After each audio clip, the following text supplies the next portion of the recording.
now to you. Was it Atlanta taking a quarterback, Michael Penix? Was it Brock Bowers going to the Raiders? Or was it the Ricky Pearsall pick? Because that implies a trade might happen. I think it still has to be Michael Penix to the Falcons. I don't think there was anybody who predicted that or even thought that was remotely possible that they would take Michael Penix with the number 8 pick after what they did with Kirk Cousins in the offseason. So, like, maybe it'll work out for the Falcons, kind of like how Jordan Love worked out for the Packers. But if you remember, Jordan Love was what, like 22, 23 when they drafted him, and they also, I'm pretty sure, took him in the second round, not the first round. Am I wrong about that? Maybe it was the first round, actually. Maybe it was late first round, but maybe it'll work out like that for the Falcons the way it worked out for the Packers. But I definitely think, even with a night's sleep on it, that still seems like the most shocking pick. Yeah, it really is. Just trying to make sense of it and looking around to see if there was something to this, some side story, some ulterior motive, something going on that we missed. And no, there's nothing. Like nobody saw this coming. One thing I thought was interesting looking at it, I guess it's easy, right, in hindsight to go back and look like, oh, well, that wasn't the best pick. Of course, it's always easy to do that, but now starting to wonder, really, if you look at the Falcons' recent draft histories, maybe they really don't know what they're doing. Or I guess specifically the GM there. A lot of people questioning, like, maybe this is just something he did. He just pulled the trigger here. Not really having a plan. And you got to wonder, they've maybe just falling in love with high-end offensive prospects way too early, taking Bijan or a running back. Bijan is elite talent, but really, in this day and age, taking the first running back, taking Drake London that early, taking a tight end like Kyle Pitts that early, now you got to wonder, are we playing Madden here? Like, are we playing franchise mode in Madden? Or, you know what I mean? Are we not making sound football decisions? That's really what you got to wonder. And this really absolutely makes no sense in any way whatsoever. I can't really think of a way in which it does. Honestly, there's no way. Well, this is an interesting one from Keith, and I hadn't thought about this angle. Maybe the Falcons know something because there is some talk about tampering, which I think is really weird in this day and age. Like, if Kirk Cousins is tampering, it wasn't like every player basically tampering. Like, what even is tampering? We know days before free agency starts who's signing where. Yeah. You know what I mean? Like. But anyways, so Keith has a point here saying maybe they're concerned they're not going to have a first round pick next year, and so they had to get their QB now because they weren't going to be able to next year. Maybe that no, but that still doesn't make sense because we're talking about Kirk Cousins signed for, isn't it 4 years and at least 3 until they don't have an obscene cap hit from it. I mean, this isn't like a guy who's on his last leg. And if he was, why did they sign him in the first place? Right. This shouldn't be a 1 year, 2 year deal kind of thing. So, yeah, I don't know. I tend to try to give the benefit of the doubt to people, but now I'm really wondering if there's just no clue here what's going on. And it was funny here. We did talk about this. And the more I think about the Sean Payton thing, remember we discussed this and we had never really talked about this in detail until we really kind of hashed it out last night. I'm kind of feeling the same thing here. Now that I think about it more deeply, I really don't think the Broncos have much of a plan either. No, I don't know. I think the Broncos just said, you know what? We're desperate for quarterback. Just get Bo Nix. And then, okay, we got our quarterback. We'll see if they actually do, but I don't know. And I saw something where Sean Payton was talking like how he goaded the Vikings into trading up to get JJ McCarthy when they weren't gonna trade up. It's like I don't think the Vikings had any interest in Bo Nix. You know what I mean? Like, I don't know. Yeah, that's what I'm wondering. Is like he's really thinking he's outsmarting everyone else. Right. He really is just outsmarting himself. I don't know. Maybe Bo Nix will be fine, but yeah, I'm not really thinking that that's going to be a franchise altering pick, but we'll find out. We'll find out what happens. So Yeah, that is a good point though about the Falcons. That could have had something to do with it. So let's see. And Warge dropping in to say thanks. Thank you. Appreciate you were on last night. It's going to be interesting tonight. The picks are going to come faster and more furious, I'm assuming. Yes, thankfully. No Yeah. spectacle tonight. Just make some picks. Yeah, that's the only thing. It's like they just had to stretch it out, and we knew it was coming, but it's still just having to sit. I guess because normally during the commercials you can get up and go make popcorn or something or whatever, and we were just sitting here waiting for every pick. Actually, I saw a clip of Ryan Poles, and he said that I think he was talking to Caleb Williams, and he said the league it made him sit on the phone for 5 minutes. Like, so the league told Ryan Poles, like, hey, don't wait 5 minutes before you send the pick in. Yeah, we all know who you're taking, but give us 5 minutes. We need more airtime. We need more commercials. Yeah, talk about something. Yeah, so we'll see now. Actually, round one, of course, all the bigger names and the hype. Round 2 and 3 are very impactful for fantasy. We might see more impactful picks because even though we do see a lot of receivers go in the first round these days, we'll see, I think, just as many receivers go, and they'll have still key roles as well. And we might actually finally see a running back taken. So here's the question is, who will it be? And who's going to take that running back? Sounds like the Cowboys, I mean, we know they need a running back, but Jerry Jones is basically gushing over Jonathan Brooks. Is that too logical of a fit there? I can't like Jerry Jones has been around a long time, and Jerry Jones does some crazy stuff, but Jerry Jones knows how the game is played. I can't imagine the Cowboys, who, by the way, don't have a pick until what? 24, the 24th pick of this round, are like, yeah, we're just gonna tell you who we love and hope he's there at 24 picks. I don't know. Like really, was Jerry Jones out there really giving up the blueprint? Like, yeah, this is who we like. Hopefully he's still there for us. Like, this feels like, okay, this is like, oh, I really hope he falls to us. Hope nobody snipes us on him. Cough, cough. You know what I mean? Like, why would he do that? Unless he's like just lost it, which maybe. Yeah, he's getting up there, and I don't remember the other day he said something about how they were the 24th worst team, or like he didn't really exactly understand how the draft order works.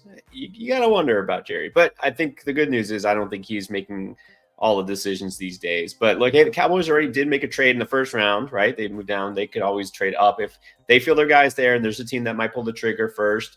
But like you said, if we think Brooks is the number one running back going off the board, which it's not a slam dunk, but probably. I mean, look, the Chargers right there could take a running back. It's possible. I don't know how long they can wait, to your point. I still think Brooks falls farther than people think because of that ACL. We'll see. But again, like, if you're a team drafting Brooks, you have to be willing to accept he may not be ready week 1. You may not get the full version of Jonathan Brooks until late in the season. And I do wonder how much that's going to impact, his draft stock. If he was fully healthy, yeah, number one running back, I think, off the board for sure. But I think that ACL tear, we may see him fall, but we'll see. All right, so it is a little past the hour, but the picks have not started to come in yet. Now we do our own little board here. We don't have a mock draft ready for you because we know those are worthless. But we do have some rookie rankings and some breakdowns. I wouldn't say they're even ranked necessarily, but let's talk about the top running backs because we have a list. So who do you think should be the top running back off the board, or who do you like best? Well, again, I think if Jonathan Brooks is fully healthy, he would be number one, but I do think with that ACL tear, he's going to fall. My number one, just based on health right now, is Trey Benson. I think he's got everything you're looking for in an NFL workhorse running back. 216 pounds, ran a 4.39 40, averaged almost 6 yards per carry, 98% speed score. He's good in pass protection. He's a good pass catcher. No, he's not perfect, but that's why he's not being drafted like Bijan Robinson last year. But I think in the right system, he can be very productive. Agree. I think Benson, for fantasy purposes especially, but I really think in real life he could be a 3-down back, very good receiver out of the backfield. He's got the speed. His size is very prototypical. Actually, size same as Brooks. So yeah, I do agree with Benson. Brooks probably will be the next. Do you think he's the number 2 running back off the board then, or you think he falls farther? I mean, is he your round 2 pick? I should say for sure. I don't think so. I think we see him today or tonight, but I don't think round 2 is guaranteed because again, I think if you're a team drafting Jonathan Brooks, you have to be able to say, okay, there is a chance, like what we saw with Kendrick. Remember, Kendrick Miller sprained his MCL in the college football playoffs, re-aggravated it in training camp, in the preseason. You know what I mean? You have to be willing to accept that that's a possibility. The guy tore his ACL in November. So you have to accept the fact that maybe he's not ready for training camp, or maybe he can only, in training camp, he's off to the side. He's not working on with the team. You have to accept that if you're an NFL team. Not saying that's for sure, but I'm saying that's definitely a possibility. It's something you have to think about if you're going to invest, round 2 draft capital into a running back. So it wouldn't shock me if 2 or 3 running backs go before Jonathan Brooks just because of that reason. That's the question. And like you said, it's going to have to be the right situation, a team that doesn't need him to step up and be the number 1 back right away. The fit has to be right. We'll see. We'll see who it is. And then, so who do you expect? Again, just throwing darts here. We don't know. But if you had to guess, how many running backs do you see in round 2? You think that it's going to be Benson, maybe Brooks, anybody else slip in there? We might not even see a running back in round 2. Honestly, it wouldn't shock me. I think round 3 is when we can start seeing them. I mean, I certainly think a guy like Benson, a guy like Jalen Wright, hey, maybe Jim Harbaugh, if he really wants Blake Corum, maybe he grabs him here. But it wouldn't surprise me if we don't see the first running back until round 3, to be honest. All right. Well, that's where the intrigue starts here. Let's see which running backs do get taken and how soon. And of course, landing spot is going to matter quite a bit. There's not a lot of big names that jump up out there in running back land this year. So might be a little disappointing for Dynasty owners right now. But landing spot will definitely matter a lot. Other John, I think maybe willing this to happen, wants the Packers to take Brooks. I mean, but you just pay. What did you just pay, Gabe? Did you just give Josh Jacobs like a 3-year deal? What was it, 2-year deal? Yeah, I don't know the contract, 4-year, $48 million deal. Yeah, 2 years. He's saying 2 years. All right. Let's see. See what happens. And what's up, Anthony? Ready for more lunacy? Yeah, it could get interesting real quick here. Buffalo's had,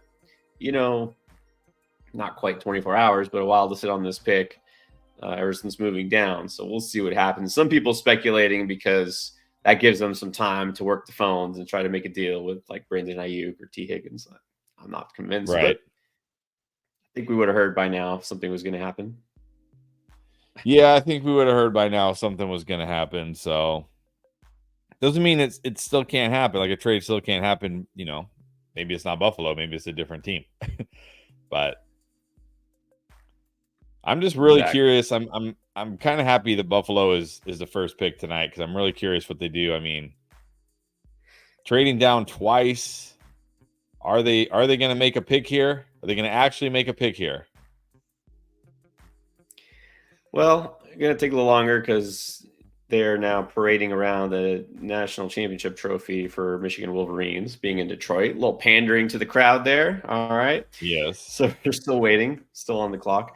Let's say some shout outs to our guys who are here. Spear Z, Who Dat Nation.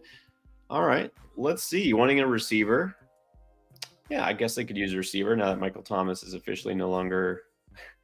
There's no reason to believe in him anymore. Jesus. Yeah. Jesus, what's up? It has been a while. What's up? Good to see you. And wasn't here last night. Wants to know thoughts on May to the Patriots. I mean, you can't like it year one. You can't feel great year one. But look, the Patriots have what? The second pick in the second round.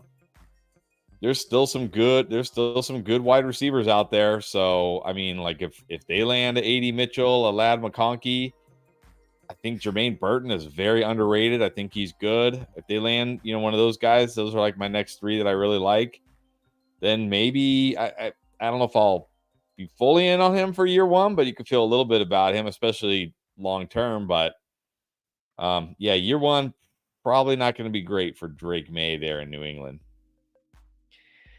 Yeah, really, whichever quarterback the Pats took, it was not going to be great. I'm not completely out on him. Who knows? Maybe this Patriots team with a new era here, Belichick gone, maybe they make it an actual offensive oriented team, or it's going to take time. No matter what they want to do or try to do, it's going to take time because they don't have anything close to an elite wideout. So yeah, it's going to have to be a long play with Drake May, at least a year or two. So, All right, the Bills are finally on the clock. The draft is underway. Officially on the clock. Johnny Donuts is also in the house. Yeah, ready for the season. Yeah, I saw you said. Huh? What am I missing? Why? Because he said this. Nobody saw Pollard getting traded in week 3. What did I miss? Think he did got I miss traded. Tony Pollard getting traded last year? No, he signed a free agent contract. I know that. Yeah, I don't know. Sometimes I wonder. because the season is like a blur, and I try to look back on the season, and I'm like, did that actually happen? Yeah, I don't know.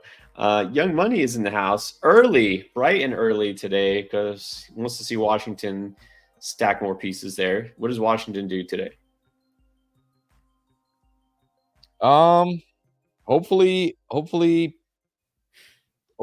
defense. I really just defense, offensive line. I know it's boring. That's really all I want to see. Defense and offensive line.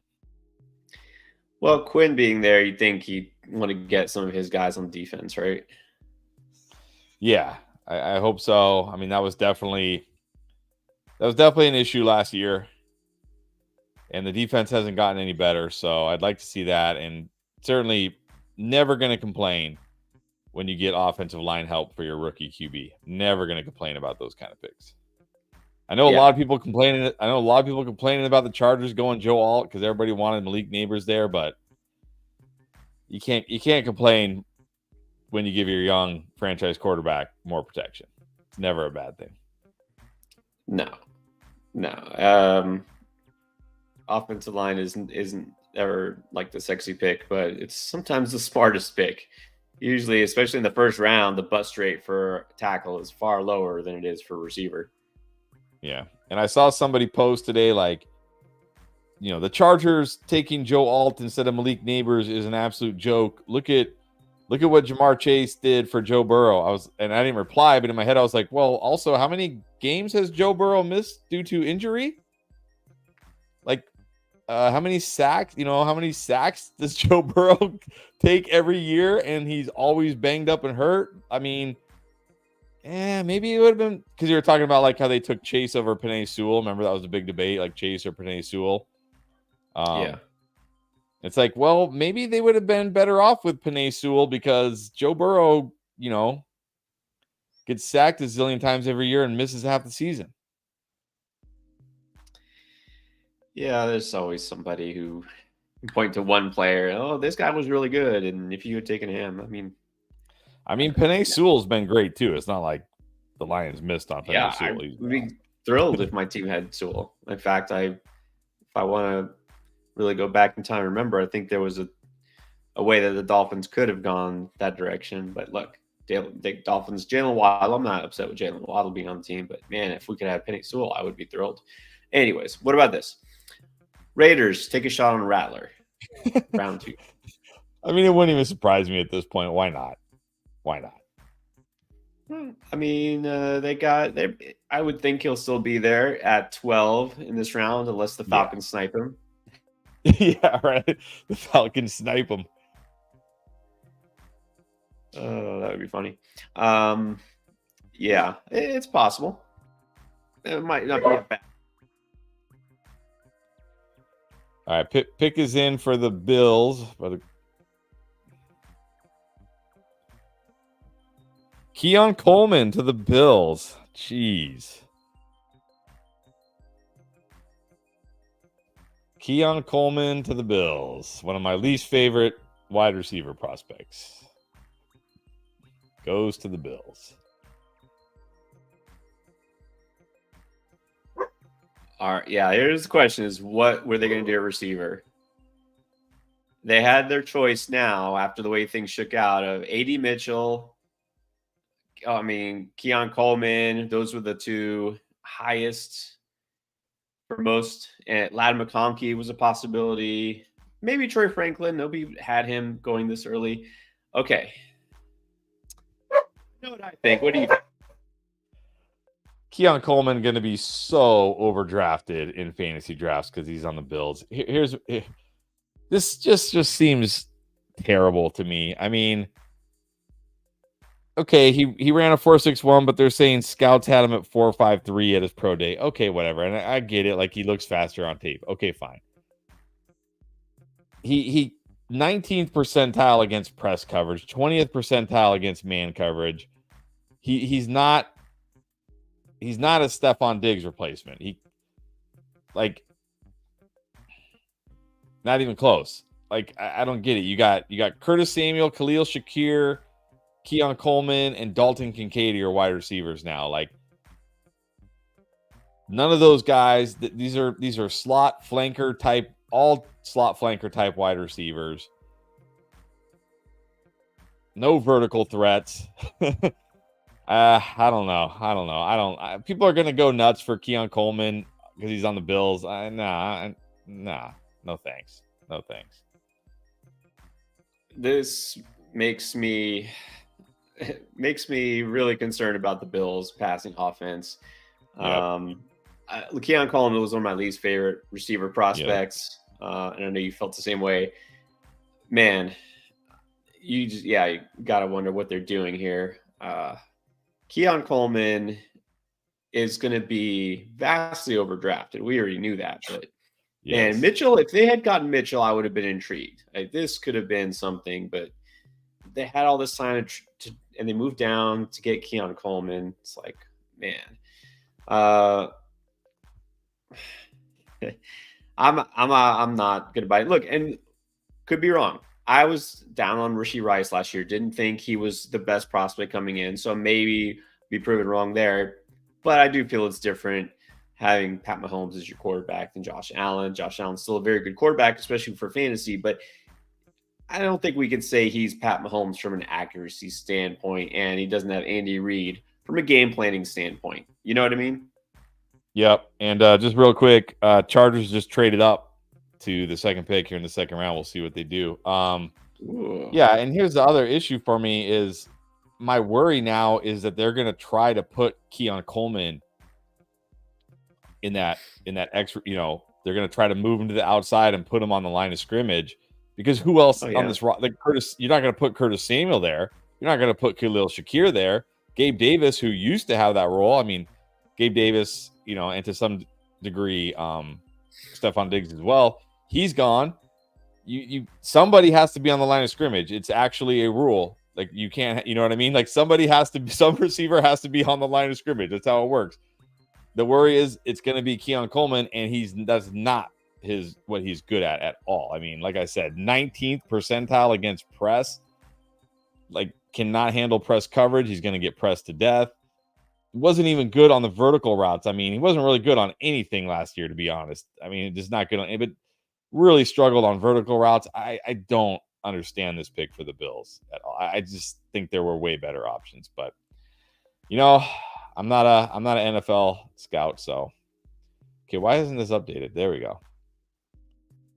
Very young, also compared to these other prospects. One of the younger ones, they went for size over speed. Okay, fine. If you think that you wanted the big body, the big target, that's not an issue. But very limited production. The Florida State had a good year, and I was always very skeptical of that passing game. I like Trey Benson. I think he's very, very talented. Very, his game could project to the next level very well. But all the receiving targets, I feel, are going to be very overrated. And Coleman, yeah, this early, I think that's a mistake. He's saying NFL Network comparing him to Mike Williams. No.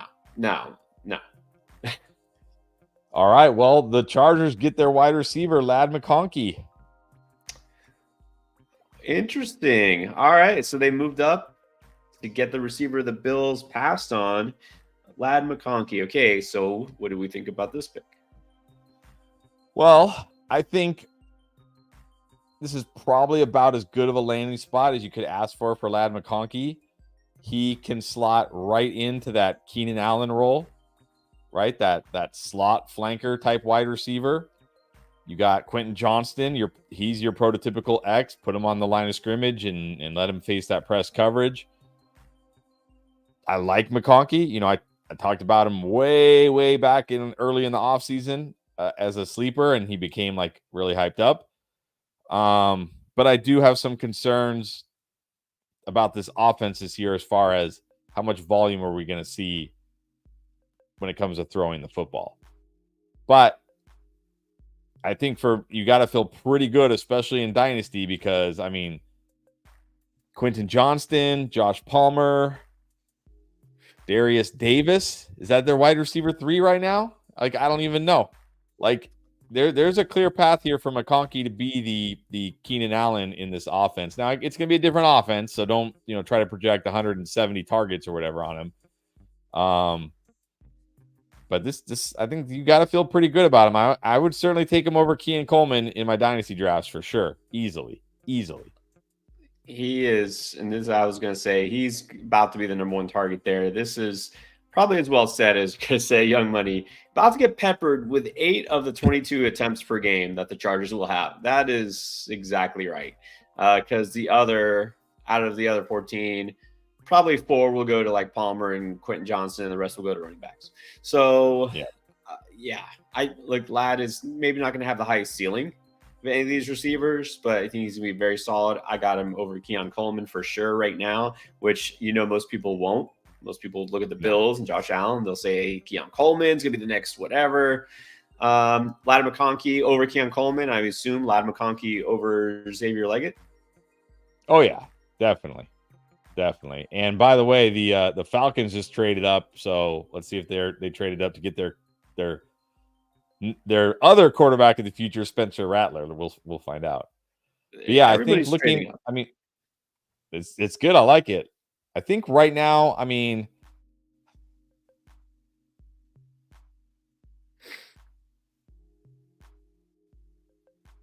definitely over Coleman, definitely over Leggett. I'm probably going to have him over Worthy. I know people are going to say that's crazy because Worthy is on the Chiefs, but I'll probably have him over Worthy. I probably right now have to have him over Pearsall just because as of right now, Debo and Ayuk are still 49ers.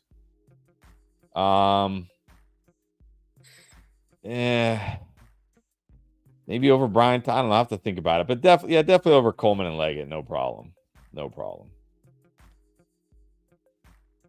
Yeah, it's going to take a little time to think about it. Now. The Pearsall thing is really going to depend on what else happens there in San Fran, but let's see. No one's gotten traded yet. I wonder, is this a good comp? Keon Coleman, a slower George Pickens? Not quite. Yeah, no, I don't think he has the hands of George Pickens. Yeah, there were plenty of things to like about George Pickens as a prospect. My only issue with George Pickens when the Steelers drafted him had nothing to do with George Pickens. It had everything to do with Kenny Pickett. I did not feel Kenny Pickett fit George Pickens' game at all. And honestly, when you now that I think about it, yeah, Keon Coleman not even close. I mean, Keon Coleman, like at least like George Pickens, like was a good vertical wide receiver in college. Keon Coleman just wasn't good. I mean, I don't know how else to say. He just wasn't good. So yeah, no, just Coleman's just bad to me. I just think he's bad. Look, I didn't like Rashee Rice last year either, and he came through. Maybe Keon Coleman can do the same thing, but it's gonna take the Bills because Rashee Rice was used. It took him a while, but they started using him the right way, putting him in the slot more, putting him like off the line of scrimmage, not forcing him to play on the line of scrimmage, and that's when he started coming through down the stretch in the second half of the season. There, it's gonna take the Bills doing that with Coleman. The issue is they have to also do it with Shakir, and they also have to do it with Curtis Samuel. Oh, and you also have to do it with Dalton Kincaid. Like, what you know what I mean? Like, again, somebody has to line up on the line of scrimmage. It's like you can't play four guys. You can't play every receiver off the line. Yeah, I really start to wonder now. At the end of the day, is the leading receiver in this Bills offense really going to be Dalton Kincaid? Are they just treating him like a wide receiver? Basically, I think that's what we're going to wind up seeing. Yeah, it just makes me higher on Dalton Kincaid now. I just think Dalton Kincaid locked in as a set and forget tight end one this year, no doubt about it. The Bills taking whatever receiver, Keon Coleman, whoever. The fact that they took with their first pick, right, the first pick of day 2, a wide receiver, does that indicate to you, yeah, we're probably not going to get like Brandon Ayuk or Deebo Samuel or T. Higgins or one of those guys? Well, I mean, unless the 49ers have made, but there's the 49ers will be trading for another wide receiver. I mean, yeah, but look, you have to like if you're the Bills, you can't sit around and wait and hope you pull off a trade. You have to act as if you won't. And look, if you end up with Brandon Ayuk, great, because guess who is an actual on the line of scrimmage wide receiver? Brandon Ayuk. So now Keon Coleman would be free to play off the line of scrimmage. So yeah, I think it's just one of those things where it's like, hey, we can't hope we pull off some kind of trade. Let's just get our guy here. And if we pull off the trade, great. If not, well, we got our guy. Yeah, well, the Falcons pulled off a trade and they moved up to get a defensive tackle. All right. It's actually a sound pick. So good for them. I wonder, did they really have to move up to get Orohoro? I don't think so, but okay. Yeah, probably not, but I don't know. It's like all the other cool kids were trading up to get their pick, so we'll do it too. Yes. Honestly, I don't think they had to move up to get him, but whatever. That's fine. Okay. All right, young money. Here we go. Washington on the clock. Washington needs. He did say this earlier because I kind of asked, what do you want them to do? So in probably order: corner, line, receiver, edge, linebacker. Everything. Okay. Still good corners left, I think. Yeah, corner definitely need. And look, a lot of good corners left. Makes sense here. Is Kool-Aid still out there? He's still on the board? Yep, Kool-Aid is still on the board. I think that would be a great pick here. And I think Cooper DeJean is still out there because a lot of people thought Niners were going to take him and they didn't.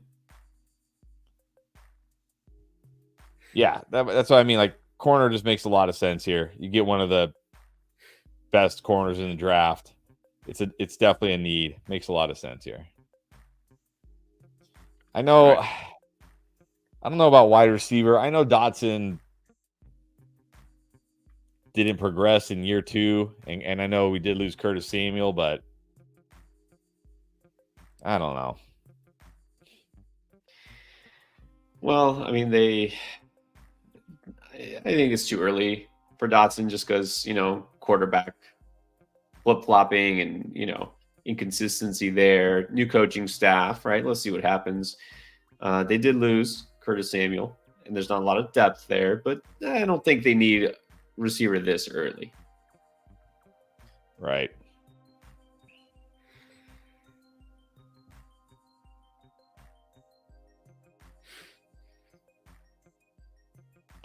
Yeah, so Atlanta. All right, the pick is in. Okay, yes, it does say pick is in. They're a commercial, but pick is going to be in any second now.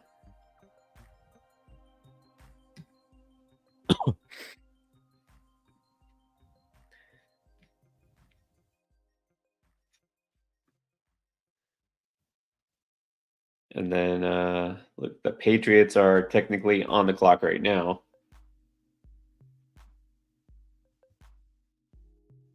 Do the Patriots go wide receiver to help out their new quarterback? Certainly possible, especially if Washington doesn't here. Certainly a possibility.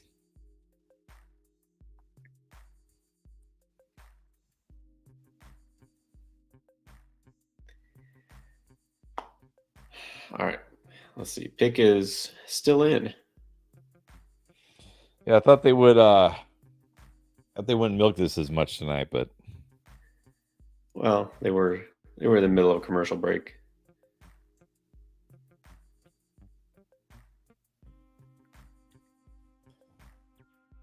Yeah, edge is definitely a need for Washington, which is kind of crazy because it felt like every year there with Ron Rivera, we were drafting edge in the first round. It's like, how do we still need edge rushers? We draft one every year. We draft a first round edge every year. Yeah, it hasn't quite paid off. Look, at one point it looked like the Washington did have a really good defense, and then it just kind of slowly fell apart. I'm not sure what happened. I don't know if lack of offense affected it or what. Well, I mean, that certainly, when your offense can't sustain drives and your quarterback is turning the ball over, it certainly hurts your defense. Yeah. Chase Young didn't quite live up to expectations. No.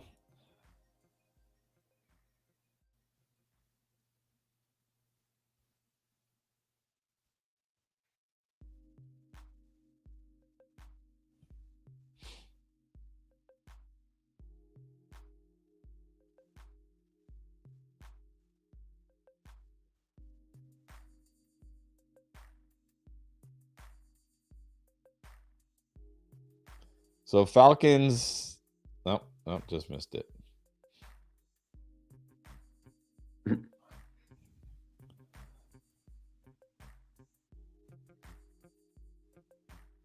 All right, they're announcing the pick. I still haven't seen it.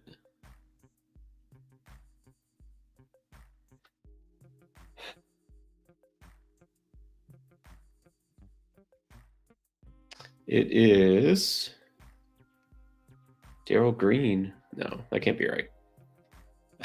They picked Darrell Green? Yes. Best corner in this draft for sure.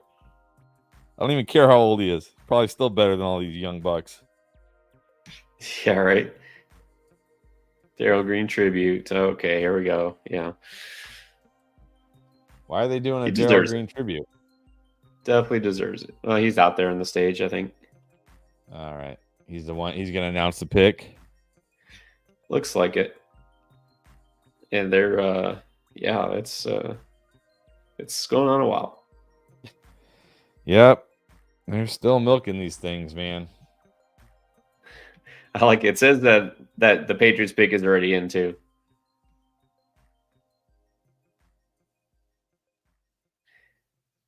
All right, so they're going to retire his jersey. That's nice. Washington. Yeah, as they should. Yeah, it should have been a while ago.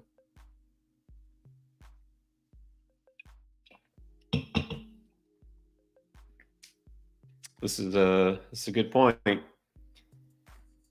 And you said this too when that happened. That exact day we were on together. We were on, and you were not thrilled at that pick. No. All right, Johnny Newton, defensive tackle for the Commanders. Yeah, I just think in the NFL, like, okay, yeah, quarterback's bust, of course. But guess what? If you draft a quarterback first of all, if you draft a quarterback, it means you probably have a top 5 pick or top 3 or 4 pick, unless you're like the Falcons or whatever, or the Broncos and you're just desperate. If he busts, guess what? You have a top 3 or 4 pick again next year. Okay, you just do it again. Do it again. Like, don't do it when there's not good quarterbacks, obviously. But when you have a guy like Tua, to me, it was like always a pick was Tua. Just take Tua. And if he busts, he busts. Oh, well.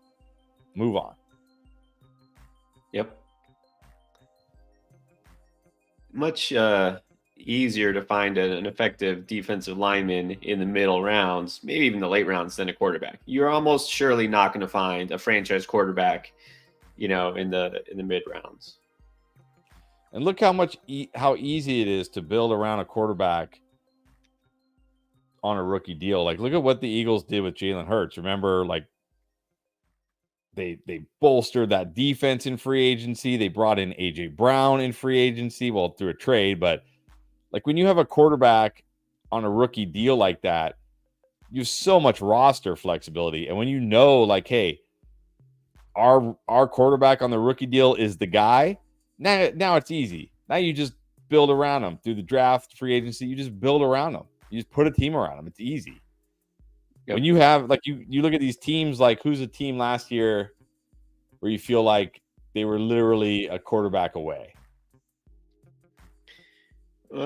Maybe the Falcons, but not quite. Yeah, Quarterback away. The Falcons. Exactly. Like, you look at, like, it's a lot harder. Like, sure, they got Kirk Cousins, but what if they didn't? And what if we didn't have a draft where there were so many good quarterbacks in this draft? It's a lot harder to find that piece. And we don't even know if Michael Penix is going to be any good in the NFL yet. So, yeah, it's just easier to have that QB on the rookie deal and build around him.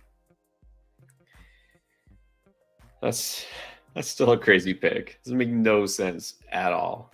I think Falcons took a quarterback. I don't know. Yeah, the quarterback is everything there in the league. You've got to have one. If not, the rest of the team almost doesn't really matter that much, does it? You're not going to win if you don't have good quarterback play. All right, Patriots go Jalen Polk. All right, let's see. Jalen Polk, interesting. So they got a receiver. I didn't think Polk would go this high. I thought that he would be more of a third-round pick. Yeah, I like him.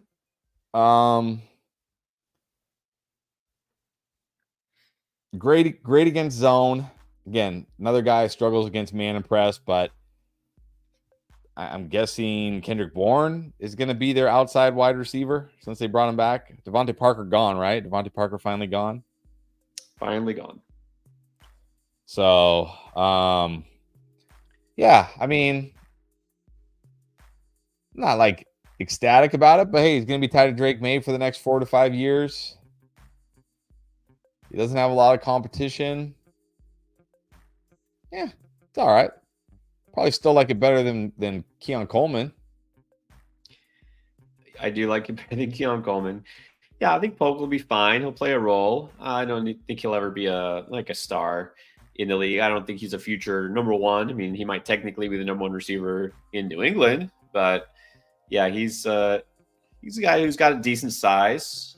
He was productive, obviously, in college. I'm curious now, though, is Mitchell keeps falling, not just in terms of draft slot, but now we keep seeing receiver after receiver go after him. Or you think teams worried about his inconsistency? We've heard talk about how he takes plays off or whatever. You think he spooked some teams in like the interview process or something? I mean, maybe. I mean, yeah, there definitely was some concern, but I think people had that concern with Worthy too. Like, there's the whole offense. Yeah, I mean, there's something, and you never know what NFL teams like. I did not think we would see Ricky Pearsall in the first round. So, but look, I don't put too much into draft stock until we get like really the later rounds. I mean, look how many guys in the NFL, at wide receiver especially, weren't first or second round picks and are still highly productive NFL wide receivers. I care more about how good is the player. So I'm not worried yet. Obviously, would have loved it if he went to Buffalo, but there's still plenty of teams out there that could take a wide receiver that he could go to either this round or next round. Yeah, whether he goes 5th or 12th or maybe even 3rd round is not quite as important as landing spot. I agree with that. It's just interesting to see that he is dropping. There was speculation he'd be a 1st-round pick. Some will say it's still early 2nd round, but yeah, just Polk did go higher than I thought he would go. Although I did see some mocks that had him in the 1st round, going to like the Chiefs instead of Xavier Worthy, but that was always a little aggressive to me.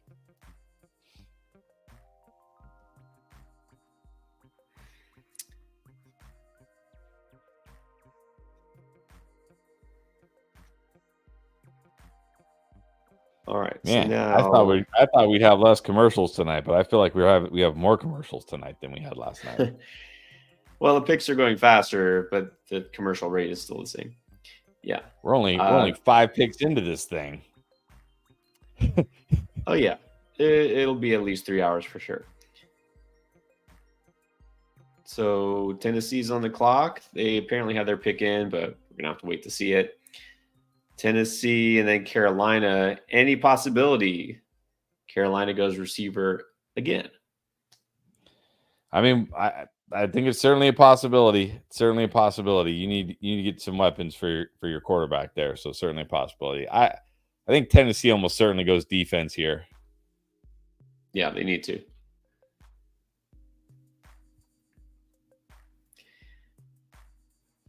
I mean, so I'm tempted to start my Dynasty rankings for rookies now, just to kind of try to make sense of it, like order them. Who do I like better? And then I'll fix them up later. But I don't know, too soon.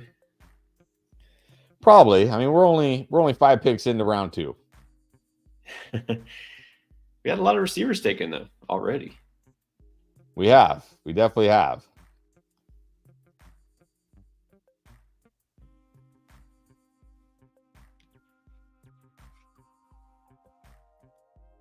All right, let's see. We got Washington up again. Technically, the pick is in. Carolina is on the clock, and then Washington is on deck. And Washington definitely can improve themselves. I mean, if Jaden Daniels is good from the jump, I don't know, we could see a surprise playoff team, maybe. Maybe. That's a tough division. You got the Eagles and the Cowboys. True. You got a rookie quarterback. Maybe. Yeah, it could be like this year's Texans.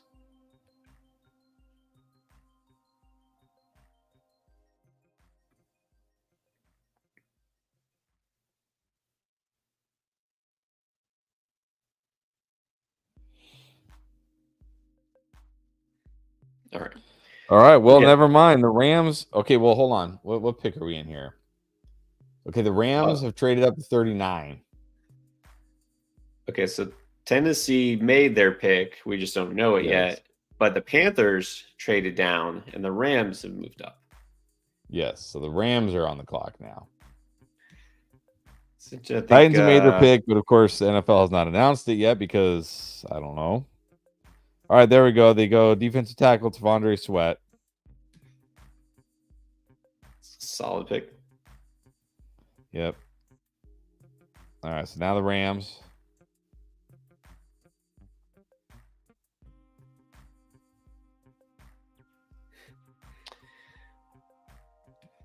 So Carolina moving down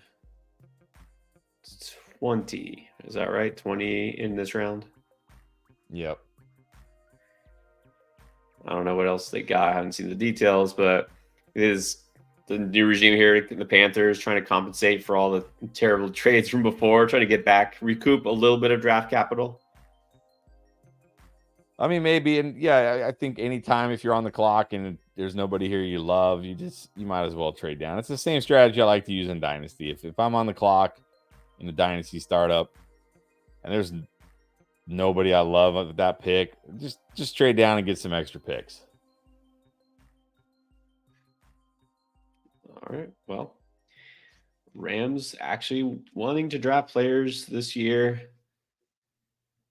Let's see who they are targeting. Okay, so Tavondre Sweat goes to the Titans. The Rams have made their pick. So who do the Rams target here? What do they need? They go defense again.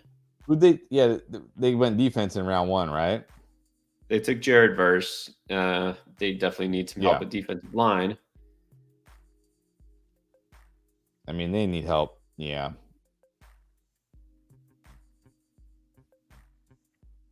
Yeah, I doubt we see running back here. I'd be shocked if they traded up for a running back, but you never know. Nah. So the question remains: when will we see a running back? Who will be the first running back drafted? Don't see a logical landing spot. Not that logic always plays into it. Don't see Right. the most logical spot coming up until maybe the Giants. Yeah, Giants could definitely go running back. Although, man, that I mean, the Giants have so many holes on that roster. Yeah, they got a lot of needs.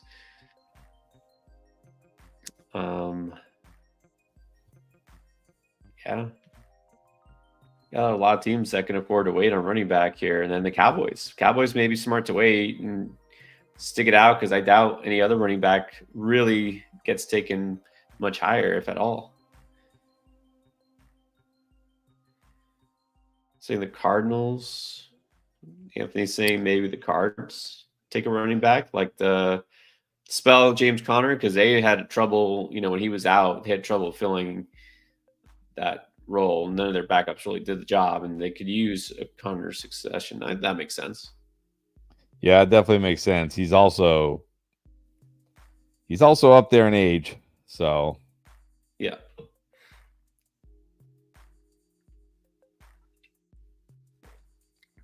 All right. Well, let's see. Am I just way behind? Is the pick not okay? Now the pick is in. They're just announcing the Rams pick.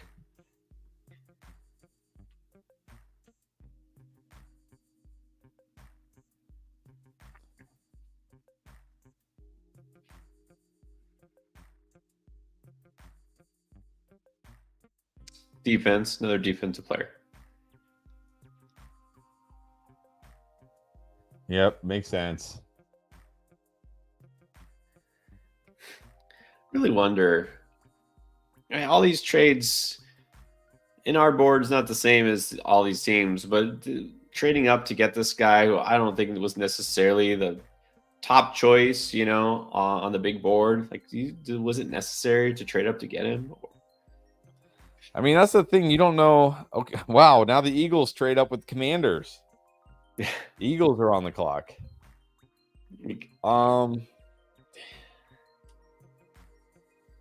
Again, like, you don't know. That's what I'm saying. You don't know what teams are looking for, what teams see in players they like, how they fit their system. So, Yeah, I think maybe just the team. They get to this point, they have their heart set on a guy, like, oh, we hope he falls in, right. and then they get impatient, like, we gotta get him, which doesn't seem like the best process. I mean, you can't tie yourself to one player, right? And then trade away draft capital just to get that one player. Exactly. No, I agree. Exactly. It's like I think that happens a lot in Dynasty too. It's like, oh man, I really need to get okay, I'm 4 picks away. Like I really want, player X here. I better trade up to get him. But then a lot of times what I've noticed happens is the guy you want falls to you anyways. Because you think because I really want them, everybody must really want them. You know what I mean? But sometimes you just want them way more than everybody else does. Yeah. I'm not a fan of trading up just to get a guy. Yeah. But hey, these teams, so these guys, their jobs depend on getting the right pick, and they think it's the right pick. They're going to do what it takes to get these guys. Eagles going to go Kool-Aid here to pair with Mitchell and just get 2 of the best. Kool-Aid or Dijon here to pair with Mitchell and just get 2 of the best corners in the draft. And just instantly turn that secondary from horrendous to elite. If there's a need, that's it. I mean, they should. When it says the pick is in, and commercial. Of course. So, Young Money's asking, do you remember Darian No. Mathis? No. I don't recognize that name. Do not recognize that name at all.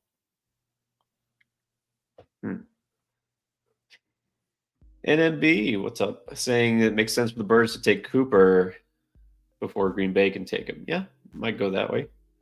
Yeah. Yeah, Green Bay is on the clock. Philly's pick is in, but we're going to have to wait to hear it. So, yeah, we could see back-to-back DBs.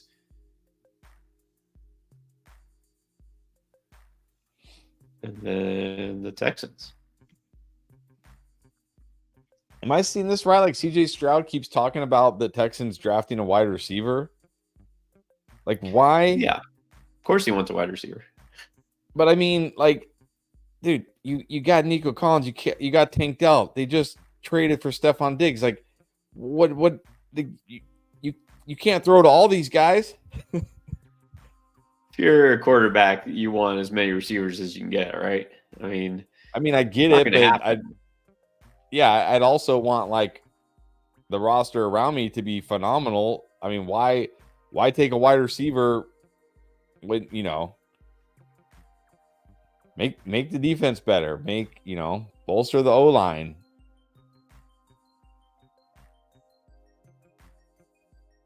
Like, he was all upset that Pearsall got picked by the 49ers. It's like, what are you guys going to do with Ricky Pearsall? He's going to sit on the bench. Yeah. Yeah, did you watch that thing? He was yeah. He's upset. I don't think they would have taken him anyways if he was there. Apparently Fedarian Mathis was a second-round pick. Man. Don't even remember the name. That he must have been bad. How many games did he even play? Yeah, that tells you something. Second rounder from Bama. I'm gonna have to look this up. Man, he's still only 26 years old. He could still be in the NFL. He played as a rookie. He played one game, and he didn't have a single stat, not a tackle, nothing. Year 2, he played 10 games, didn't start any of them, had 1 fumble recovery, 8 tackles, 1 QB hit. Man. Wow. Yeah, so that's why they need a replacement. Okay, so the Eagles pick is going to be announced soon. Looks like the Packers traded down. So somebody else jumping up, and it was the Saints. Is that right? Saints moving up. Man, we've got, like, every pick has been a trade. I know.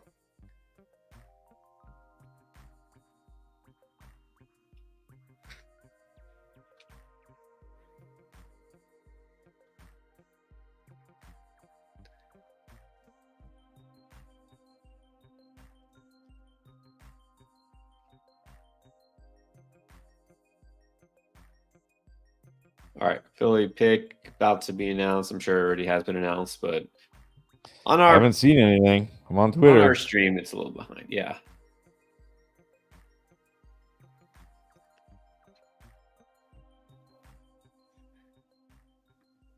Okay, so Philly. Whoops. Get that off there.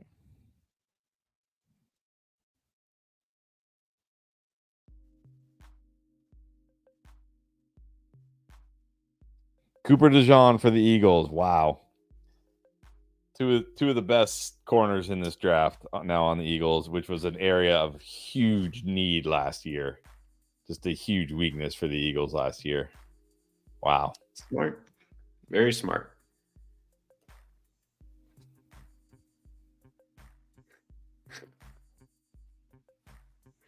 Yeah, that's funny because it's deep receiver class, but don't you need a corner to guard these receivers? Yes, you do. Yeah, defense is boring. It's not in vogue these days.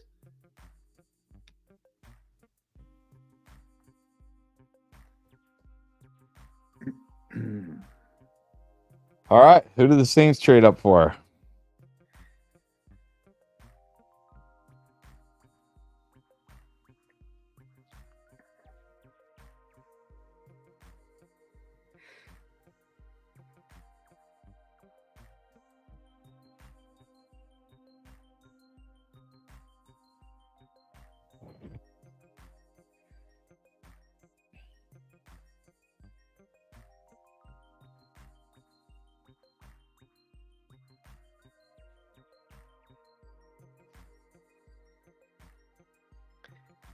Yeah, Eagles disappointed last year, but there was a lot of change with both coordinators going and didn't quite work out, especially on offense. I think they'll right the ship this year. I mean, it's still going to be one of the favorites in the NFC. Yeah, I mean, come on, they got a loaded offense. They just improved the major weakness on that defense. Yeah, I'm not giving up on the Eagles. Yeah, Eagles making smart moves. Offense definitely be better, and oh yeah, they got Saquon Barkley. I think they'll still be the front runner. So the Packers have 13 picks. Is that right? I guess that's pretty crazy. Yeah, I mean it's nice to have, but what do you do with all of them? I mean, you got to at some point actually pick a player, don't you? Yeah, Or and what is it? you can't keep them all on the roster. They're not all going to Well, make the roster. yeah, that and I mean, if you have a bunch of picks where Kool-Aid they keep going later and later, and they're all like third round and later, then what good does it do to have those picks? Kool-Aid to the Saints. You got to feel good about that. Definitely a big need there for sure. Yeah, I mean, that's nice. getting these guys at pick 40 and pick 41 just steals. Yeah, it's really surprising to see all these DBs going later than expected.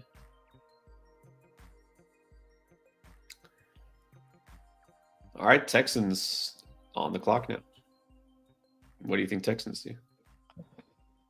I mean, the way CJ Stroud is talking, I wouldn't even be shocked if we saw AD Mitchell here.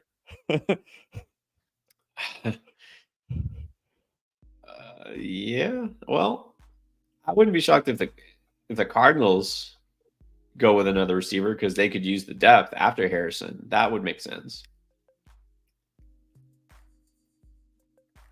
The Raiders too. Raiders could still go offense, even though they probably should have gone defense with their first pick. That's the thing. I feel like Cardinals have to go defense. That defense. I've talked about some bad defenses, but I don't think any of them were on the level of the Cardinals. That was just a joke last year. So I feel like the Cardinals have to go. It's like, look, you got the best wide receiver in the draft, probably a future top 5 real life wide receiver, maybe even better. I think you know how you just attack defense. You got Kyler Murray, you got Harrison, you got McBride, you got James Conner. You got to attack that defense now, I think. Yeah, I would think so. Let's see. Yeah, I think Saints defense was pretty solid last year. That wasn't their issue, so it's definitely helpful. Yeah, the Saints actually do need another wide receiver. I mean, it's basically Chris Olave and nothing. I mean, I like Rashid Shaheed. I had like a faint glimmer of hope for A.T. Perry, but I mean, those aren't, you don't want those guys as your number 2, number 3 receivers week in and week out. No, that is true. But I don't know that there's a guy here, a receiver, that they couldn't get somebody fairly similar next round. Right. That's the thing.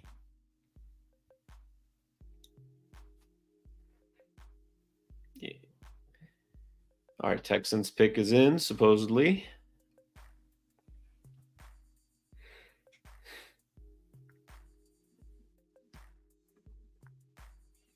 All right, they go Kamari Lassiter.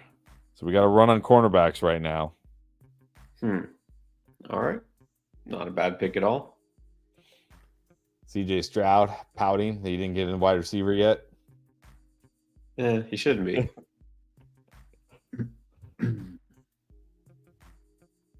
All right. Will the Cardinals be the team that takes the first running back?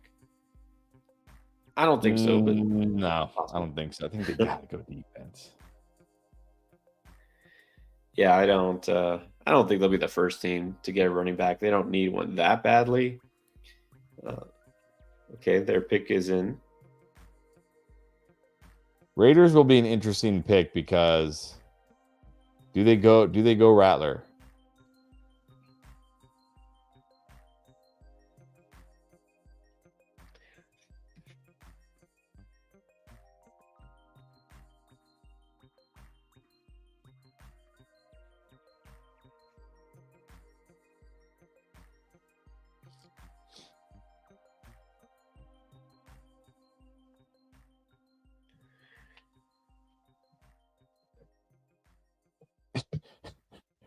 All right, let's see.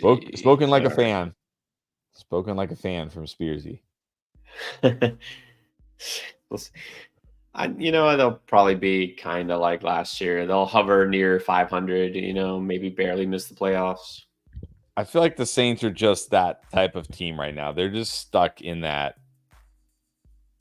limbo land where it's like they're just good enough where they feel like maybe if we do a couple things we can get over the hump, but they're also just bad enough that they can't just do a couple things and get over the hump, right? It's not like, they're not like the Giants or whatever that are like, okay, we got to do a lot of things right now or whatever, it's like, yeah, they're just stuck in that no man's land right now, unfortunately.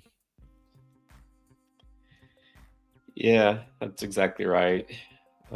Dennis Allen is still the coach, right? They didn't change him. Still the coach. Yeah, it'll just kind of be the same. Although they changed offensive coordinator, they did, right? Yeah, Clint Kubiak. I don't know how much that'll matter. Yeah. Still got Derek Carr at quarterback. That's the issue here. I mean, are there any non-playoff teams or bad teams outside of teams that had injuries at quarterback like the Bengals where you say, hey, they have a good quarterback? I don't know. They actually have a really good quarterback. Like you got to have a quarterback, right? You just do. You just have to have a quarterback. Yeah, and that's part of where Carr is at, hit this point in his career. Pretty much has been his whole career, let's face it. He's a guy who can put up numbers sometimes, but isn't leading his team through the playoffs, or anything like that. It's just, they'll just kind of get by. Yep. Kicking it with Peyton. Has 2 questions. Well, let's see. That seems a little much. He's saying, can you give me your realistic picks through round 6? Through round 6? Well, I'll tell you what, kicking it. You can come mock draft with us every Wednesday. Right. And then you can see picks through like round 13. Or you can go back on the channel and look at some of our past drafts we've done. Which, look, it's going to be different when we draft this week. It's going to change a lot, but you can look at some of our past drafts. But yeah, round 6, it's a little much of an ask. Yeah, I'll just say that. Yeah, he says he's okay, new to the channel. Yeah, definitely check out the mocks we do every week, and we'll definitely do one now with, I hope, revised ADP. I hope Sleeper updates everything, but even so, we'll have revised picks because everybody who drafts with us pretty much knows what they're doing. So yeah, check out the mock, and you'll let us know the kind of, not just who gets taken where overall, but you'll see what players we target, and we always explain why. You'll hear the analysis behind each pick. Okay, we can answer this. Tell me predictions on the Titans right now. What do you think about Titans? They're probably going to be like a Saints level team this year. Like, they're going to get their fans at some point. They might get their fans semi excited, like, hey, maybe we can make the playoffs this year, and then they'll probably end up falling short. They're going to be vastly different than what people are used to.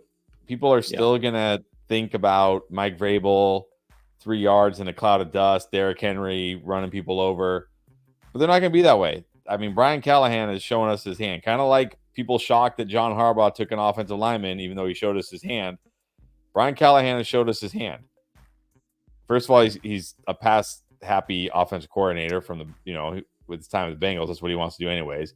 He signed Calvin Ridley, signed Tony Pollard, right? Like this is not going to be smash mouth football in Tennessee. So I think the offense will be more fantasy friendly. Not like great, but more fantasy friendly. But I think team wise, they'll just kind of be mediocre. Not terrible, but mediocre.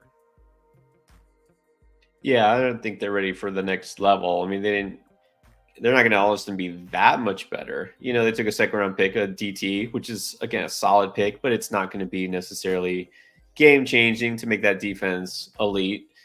The offense will definitely be different. It'll be a very different Titans team. So if you're asking predictions on wins, I think they could get to 8 wins. But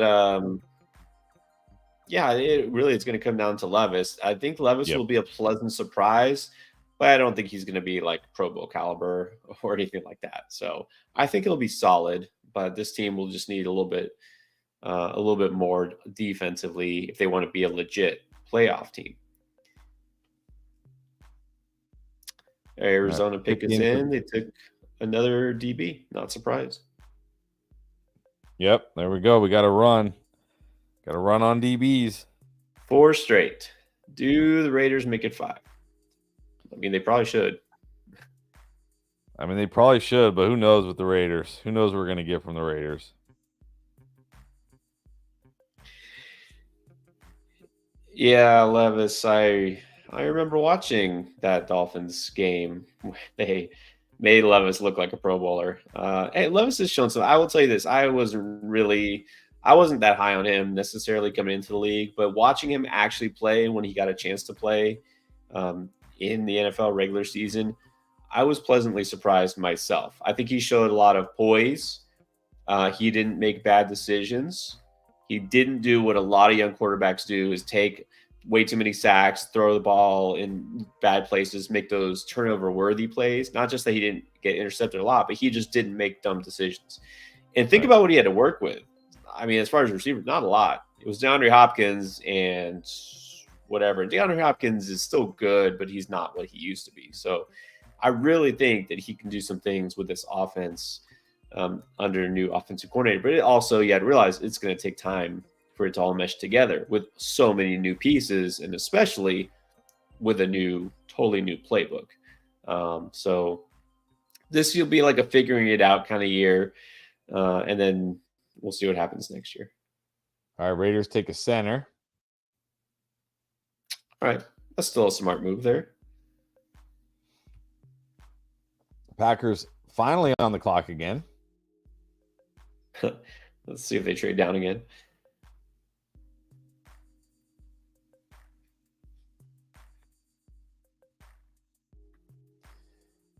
Yeah, so looking here, I mean, I could see the Colts going wide receiver. I don't think it's a necessity, but I could see it, I guess.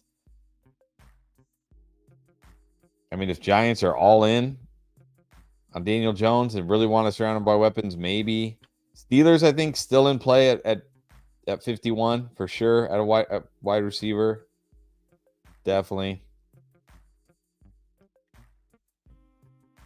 But I don't see a lot of teams here coming up where I would say that.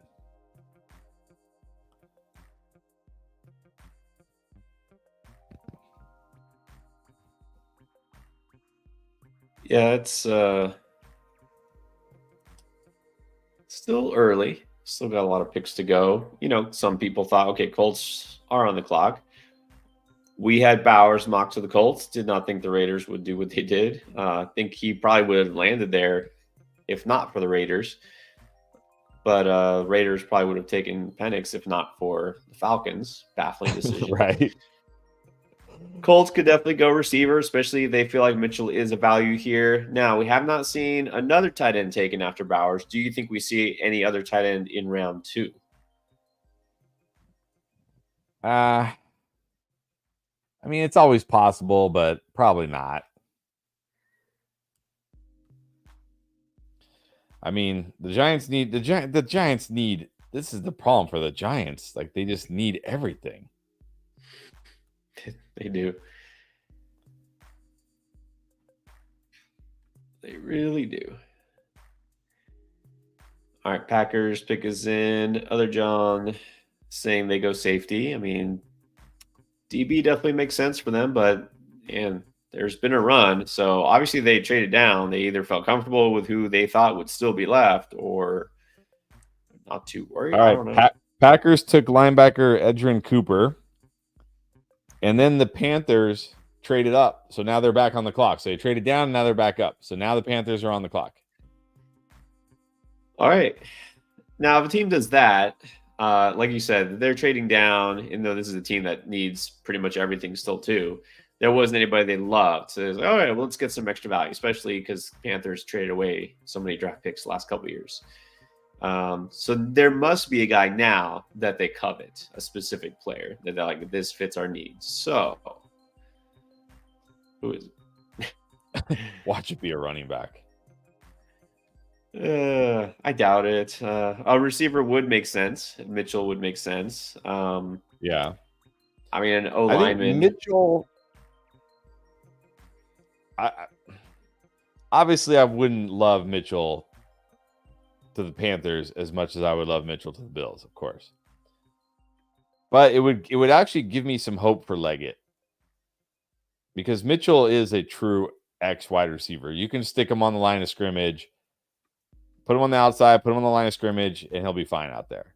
And then that would free up Leggett to do more of the other stuff. And I did hear Dave Canellis talking about Leggett, about the things he liked about him, and they were talking about things like jet sweeps and screens and stuff like that. So maybe they don't view him as a traditional X receiver. So if they go Mitchell here, although I won't be nearly as excited for Mitchell as I would have been for the Bills, I might like it for the Panthers in the sense of like, okay, you can now use Leggett in different ways and just have Mitchell play the X.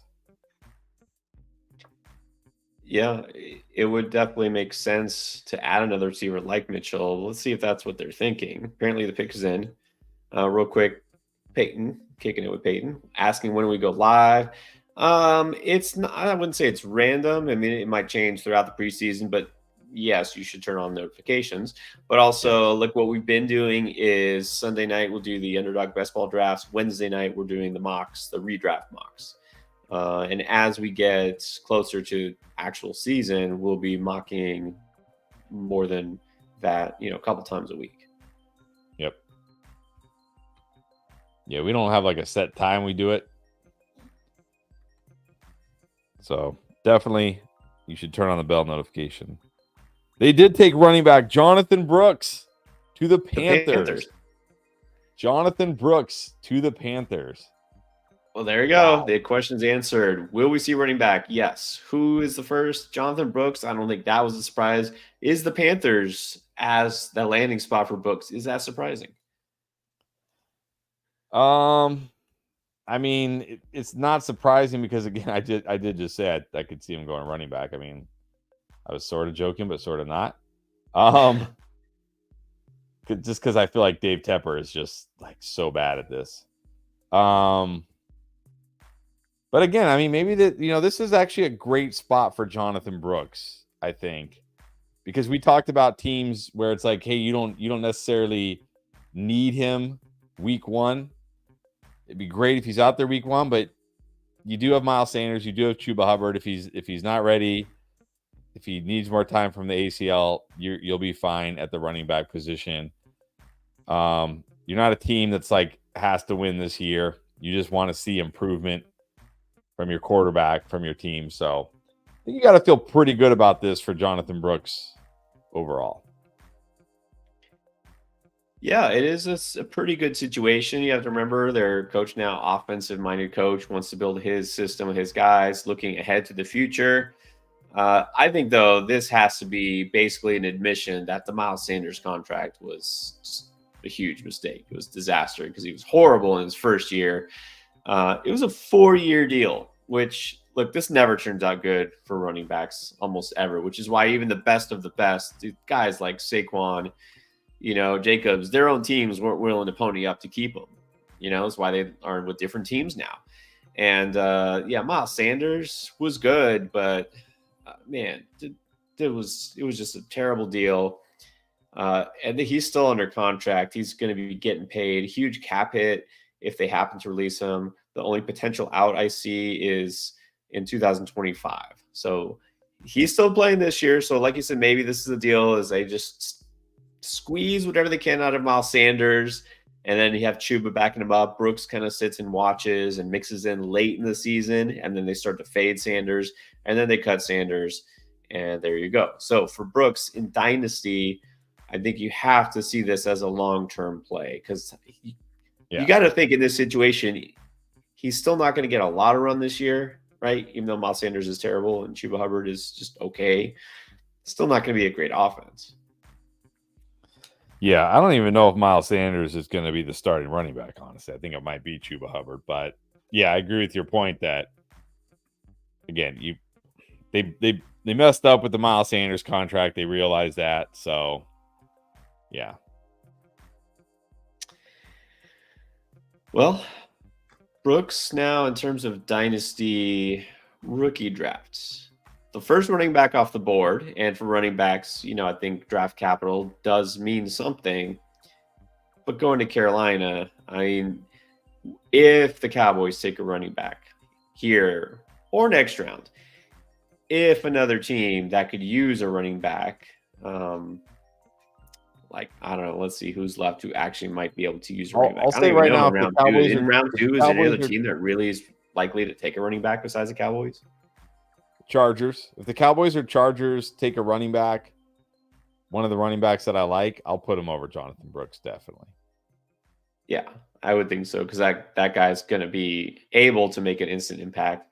Cardinals next round, maybe. I mean, Giants, not that I like the landing spot, but Giants could certainly go running back. Yep. Yeah, they definitely could. Well, Giants are on the clock right now. In fact, they're not on the clock. The pick is in, as is the next pick, but we're going to have to wait to see it.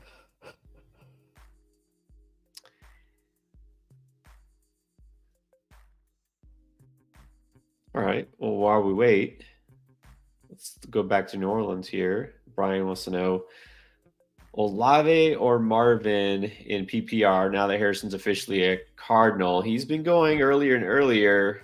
Would you take him over Olave? I don't know if I would. I think it's close. I think it's definitely close. But I still really like Olave. I liked what I saw from Olave and Derek Carr second half of last season. I'm probably still going Olave, but I wouldn't argue with somebody if they wanted Marvin over Olave. It's really close. I mean, yeah, you just said it. Olave, what is the target competition there in New Orleans, especially now? There is none, and it looks like they're not drafting receiver anything what we would consider early. I mean, they don't have another pick in the second round. Their next pick, let's see real quick, in round 3. And I'm not even assuming they'll take a receiver in round 3. It's not like they don't have other needs. Do they even have a round 3 pick? I don't see one. They might not.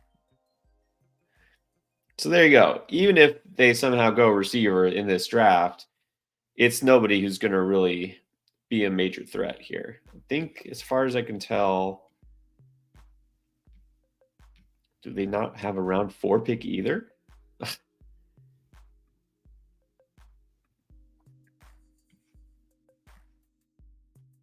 Saints could not be picking till the middle of round 5.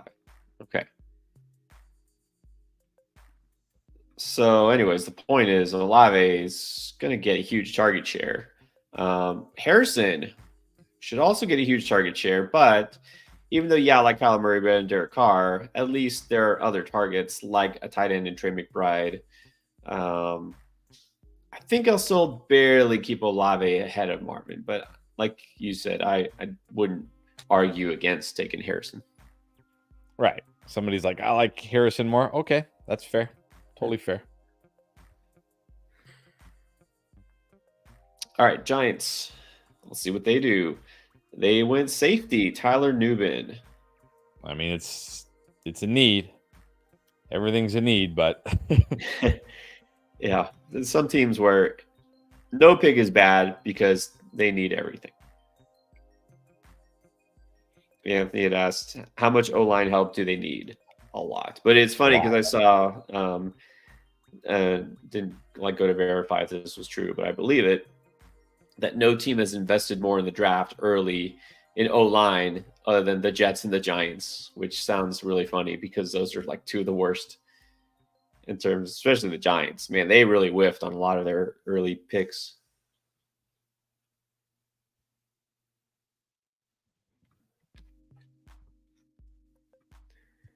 All right, Jacksonville's pick apparently in also. Let's see what they do. They already got their receiver, Brian Thomas. You feeling any different about that pick today after sleeping on it? You think he's a good fit there, or is it reach? I think it's fine. It's going to be hard for me to rank. It's going to be hard for me to rank Brian Thomas, Ladd, Xavier Worthy, and Pearsall if the 49ers actually trade one of those wide receivers. I'm probably gonna have to think about that a little bit about how I'm gonna rank those guys. Yeah. That's the one. That's the thing. We're still waiting to see what happens with those 49ers receivers. We really want some clarity there. Like, just clear things up. Trade one of them, right? That way we know exactly what to think of Ricky Pearsall, what to think of, players in that team. Okay, so they went defensive tackle. Well, if they don't trade one of the wide receivers, then I think you have to knock Pearsall way down. Even though I like the player, and look, they could certainly move off of Debo next year, or not even, or just let Brandon Ayuk walk in free agency, which would surprise me. But it's a possibility. But if they don't trade either of those guys this year, then you got to knock Pearsall way down, because what's his role going to be in this offense? Like just a slot guy on 3 wide receiver sets. That's it. That's going to be his role probably. Well, let's talk then, because this week we're going to start with rookie drafts. So if by the end of this weekend and you're in a Dynasty league and you're drafting, Debo and Ayuk are both still Niners, how do you view Ricky Pearsall then? Because it's not like those guys couldn't get traded in the offseason, but you can't assume they will.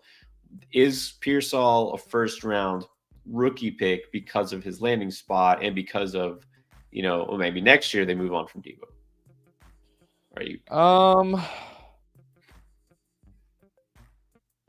He might still be a first-round pick, because I'm having a real... Well, maybe like early second. I'd have to figure out who all the... obviously, I think you're gonna have to take the first 4 quarterbacks in the first round. You're gonna obviously have to take the top 3 wide receivers. Brooks might eke into the first round now, and if a running back goes to the Cowboys or Chargers, they're probably going to go in the first round. And then you're probably looking at Brian Thomas, Xavier Worthy in the first round. Keon Coleman will probably go in the first round because, oh my God, Bills. So yeah, maybe early second. Now, if they do trade one of those guys before your rookie draft, I think he's definitely a first rounder. Yeah, definitely. But I'll say that, yeah, you're right. Keon Coleman will probably be a first rounder across the board. I'm taking Pearsall over Coleman.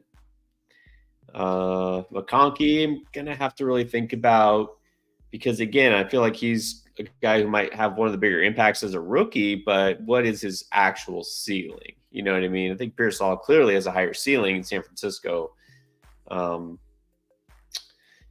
then the tough ones will be guys like Leggett, which, yeah, you can't love that pick, but you can't just completely dismiss him either. Polk, it's easy for me to say, is definitely not a first rounder being in the Patriots. Right. What about Worthy? Is he a no doubt first rounder just because he's with the Chiefs? Yeah, he's going to go. He's after Harrison, Neighbors, and Odunze, it's probably going to be him in a lot of drafts, honestly. He's probably going to be the next wide receiver taken. Yeah. Brian Thomas is the guy is also hard for me to judge in terms of dynasty value. Brian Thomas versus, a guy like Pearsall. That's going to be my debate here if the 49ers don't make a deal. All right. So the Bengals went also with defensive tackle Chris Jenkins out of Michigan. All right, Washington back on the clock. Washington, 2 of the next 4 picks. Apparently, Washington has made their selection. Pittsburgh is on the clock.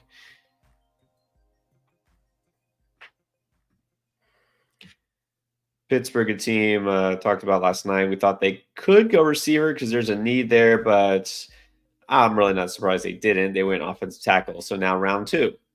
Does Pittsburgh go receiver? Does A.D. Mitchell fall in their lap? He very well could. He very well could.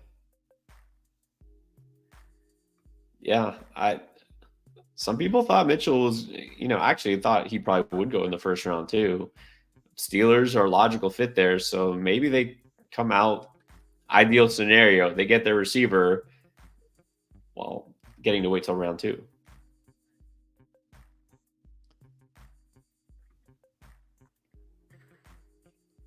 All right, Washington making their pick. All right, corner.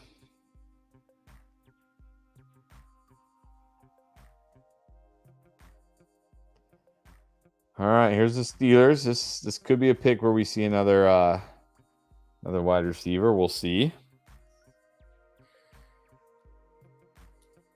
Yeah, the Steelers. Yeah, Steelers and second round wide receivers. That seems to be their thing. Although wasn't Antonio Brown like was he a 5th round pick, 6th round pick, something like that? Oh yeah, Antonio Brown was a late round pick. And then, as it turned out, I guess Juju wasn't. He was good the first couple of years with Pittsburgh, until he wasn't. Yeah, until he was good in. Like, this is not even a joke.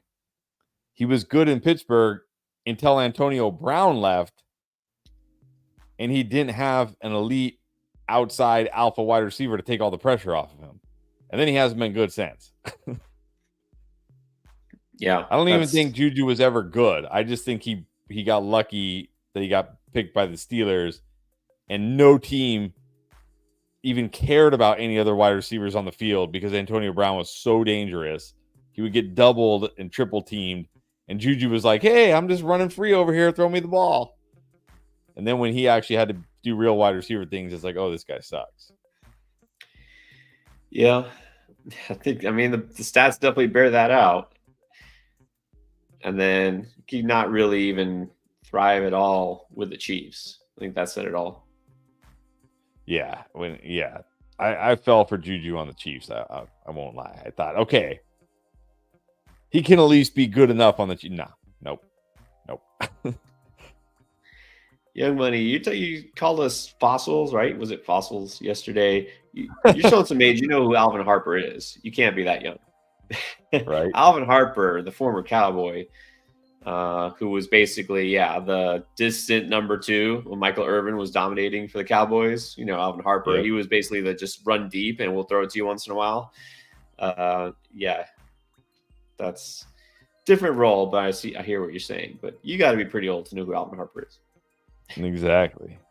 I think Young Money just might be a historian of the game. A historian of the game. Okay, there you go. Raiders took our center. Oh, that was like 5 or 6 picks ago. Yeah, I guess you wanted him. I guess you were targeting Flacco's wanting Powers Johnson.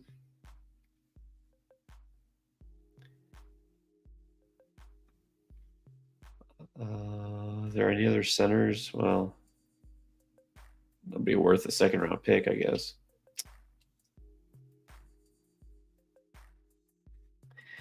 All right, so their pick is in. We're just waiting for it. Steelers, will they go receiver? Very possible. The Colts on the clock. Be interested to see what the Colts do. Do they go offense? Yeah, I know a lot of people. I don't think so.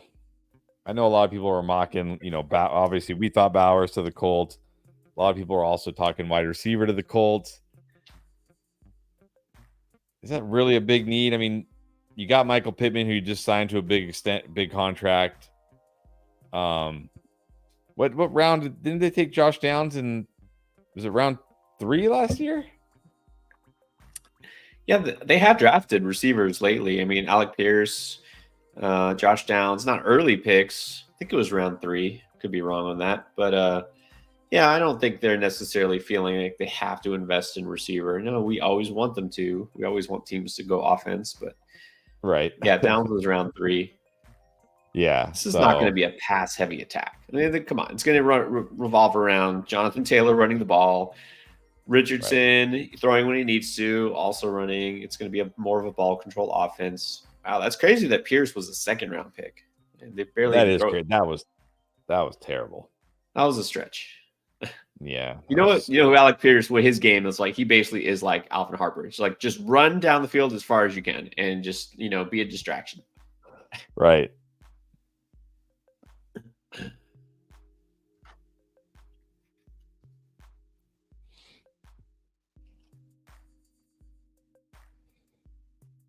Also, the other thing with Bowers, and I do think they would have probably taken him, at the very least, strongly considered him if he was there. I mean, Bowers to the Colts did make sense, but you also have to look at the fact they have drafted tight ends for several times in the last few years. They did get Will Mallory last year. I think he was a 4th-round pick, 5th-round pick, and he's a pass catching tight end. Like, they didn't get him to block. And then Jelani Woods was actually one of the best tight end prospects of that class. They got him a couple years ago. He's just been hurt a lot, but he was the 3rd-round pick. They've invested in tight end over the last couple of years. They have several young tight ends. Kylan Granson, again, later pick, but Kylan Granson is not out there to block, right? He's a guy who was supposed to be an athletic kind of pass catching tight end. So they've got guys, just nobody has stepped up to be the guy, which is really aggravating for us because they mix and match. But some teams are okay doing that, right? They just, hey, let's use 3 or 4 different tight ends instead of just the one guy. Maybe that'll be the Raiders this year. And Flacco got his center, not the exact center he wanted, but they got a center. Okay, well, there you go. That's a very Steelers pick. Fortify the line to protect Russ or Justin Fields. And I just saw a stat from Rich Rebar. This is now in the Super Bowl era. This is now the second latest pick for the first running back off the board. Jonathan Brooks at pick 46. The previous was in 2014. The first running back off the board was Bishop Sankey at pick 54. Bishop Sankey. There's a name. He went to the Titans, didn't he? Yep. There's only been 4 years where a running back wasn't taken in the first round. This is one of them. So it's happened twice in the last 2 years or 3 years, though. Bishop Sankey was a pretty big bust. Yeah. Yeah, that says something about this class. We knew it wasn't going to be a great running back class, but yeah.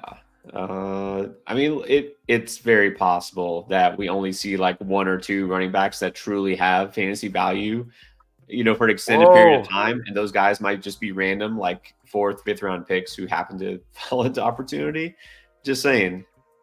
All right. Well, here you go. A.D. Mitchell to the Colts. To the Colts. Well, there you go. So the Colts do go receiver. And looks like they maybe have a bargain, but what are your thoughts? Is this a good pick for them? Where did you have Mitchell in terms of wide receivers? I had him pretty high. I mean, I had him above Brian Thomas, Xavier Worthy. But how do we feel about? I mean, obviously this kills. I mean, look, Josh Downs is a slot guy, so I'm not gonna say it kills Josh Downs, but it pretty much relegates him to slot only. I mean, maybe they're going to play A.D. Mitchell more at flanker because Pittman is also like a pretty much the X receiver there. So I would think so. I mean, just talk about Alec Pierce. I think the obvious guy who loses out here is Pierce. He'll be out there a lot less. Downs is basically going to be slot only, which is where he probably should play anyways. Yeah, I mean, it's definitely it's a good pick for them. Help out their young quarterback. Another target could be a good value. We'll see. There's some questions with Mitchell. I know people saying that he's not always motivated. I mean, I don't know how you measure that. Going to the pros does tend to change things, sometimes for the better, sometimes for the worse. That's just what people say. But people are not always right. Yeah, and I guess the big thing, like, and Matt Harmon even talked about this in his write up. Like, there were plays on film where if they were running the football or he wasn't getting the ball, he jogged. But he said he saw the same thing with Worthy too. It's just Texas ran such a weird offense, which is why I still like I feel like when you try to like watch these guys run real routes, like routes that they're actually going to run in the NFL, I felt like Mitchell was better than Worthy. I don't want to comp Worthy to like Jalen Hyatt, because that the way Jalen Hyatt was used was absurd in Tennessee, but he kind of got those type of routes, right? That like I don't feel like they translate to the NFL as well. So, I mean, look, we'll see. We'll see. You never know, right? How these guys are going to respond once they get to the pros. But I don't know. I wouldn't say I hate this for Mitchell, but I also wouldn't say I love it for Mitchell. It just feels kind of okay. Yeah, I agree with that. There could have been better spots. I think I would have liked him going actually to the Steelers better, but that's not what happened here. The thing with Mitchell is when you see him, his highlights, when you see the best of the best, you look like this guy's a first round talent. Like he could be a star in the league, but those plays were a little fewer and farther in between than several of these other receivers. And, he doesn't always show that. So, Texas had a great season, put up a lot of numbers. This is why we see so many UT players going so high in this year's draft. But you also have to wonder, is it going to be the type of production that translates to the pros? I think not only do I think this, but obviously from the draft capital, it feels like NFL teams feel like a team like Washington, that their production, those receivers, it's more translatable. That's why we saw Jalen Polk go before A.D. Mitchell, right? Michael Penix, obviously, a pro-ready quarterback. And so seeing that those receivers were in that system and that offensive coordinator getting his job in the pros, I mean, that system feels like it translates better to the NFL level and then it could, these players who were in it. Now, I don't know that Jalen Polk will put up better numbers than A.D. Mitchell because Jalen Polk went to the Patriots. That's the only thing. But obviously, some teams had the same questions that you did with Mitchell. Is he ready to really take on that number one receiver role? But now he doesn't have to.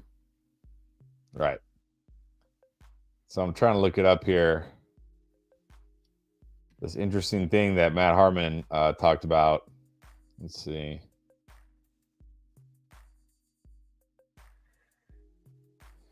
So he said, while Worthy dunked on a ton of Big 12 defenses in tight coverage reps, the two worst performances in his RP sample came against non-conference opponents in Alabama and Washington.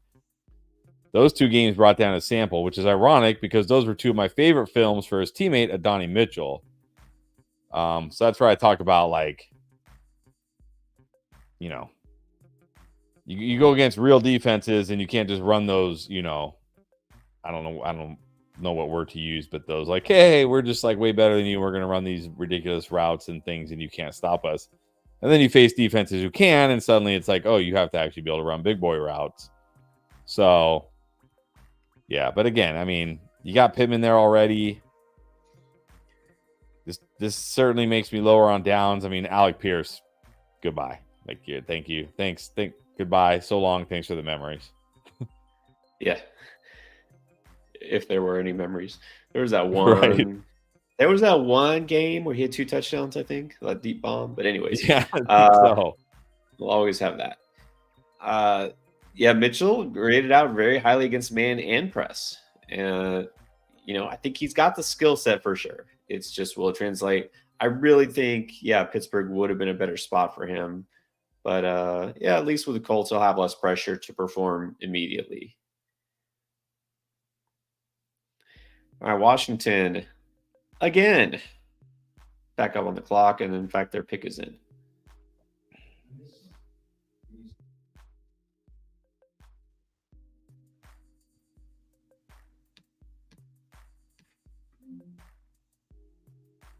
What do you think the Commanders do with this pick? They went DB last time. They're definitely probably. addressing the defense. Yeah, now with Mitchell off the board, probably just sticking with defense. There's still a couple of receivers. Go ahead. I was going to say, I really do like Jermaine Burton. I know he didn't put up big numbers in college, but that's because he played for Bama. But I think he is going to be a productive pro. Yeah, there are a couple of receiver prospects that are on the board still that I like that could be second-round picks.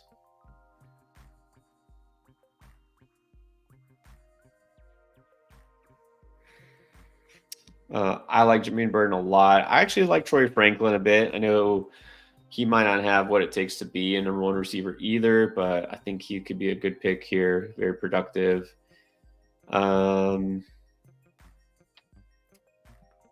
Nobody else I feel. Oh, wow, they took Ben Sano, tight end. I was going to say, we were going to say another tight end taken. So the Washington took a tight end? Yep, Ben Sano. Okay. It was definitely a need. I mean, it's definitely a need, but all right.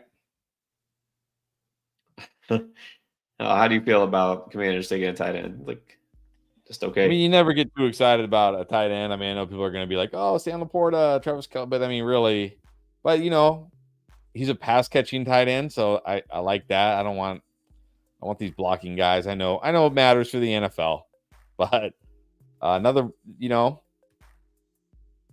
good weapon for Jaden Daniels, so can't be too mad about it. Yeah, he was for most, I think, the number 2 tight end in terms of projections. I had him as number 2 tight end. He's a guy they can move all over. He projects to be maybe like an H-back, that they can move him around, play in the slot, move outside sometimes. He could definitely be a receiving threat. That's for sure. Yep. And obviously, having taken Jaden Daniels, they want to get him some help. So instead of going receiver here, they went tight end. Definitely more of an area of need than receiver because Logan Thomas is gone. They have Zach Ertz, who is old and hurt. So I like this pick a lot, actually. Yeah.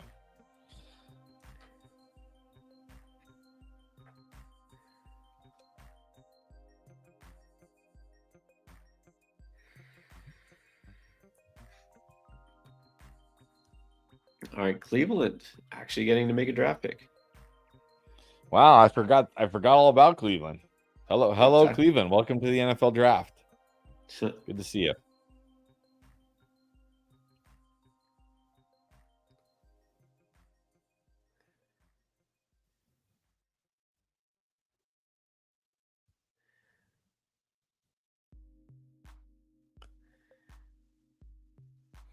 All right, they're taking defensive tackle Mike Hall.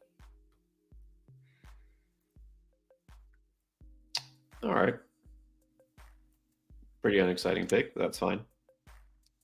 Yeah, man, it's going to be tough to rank these guys, these wide receivers.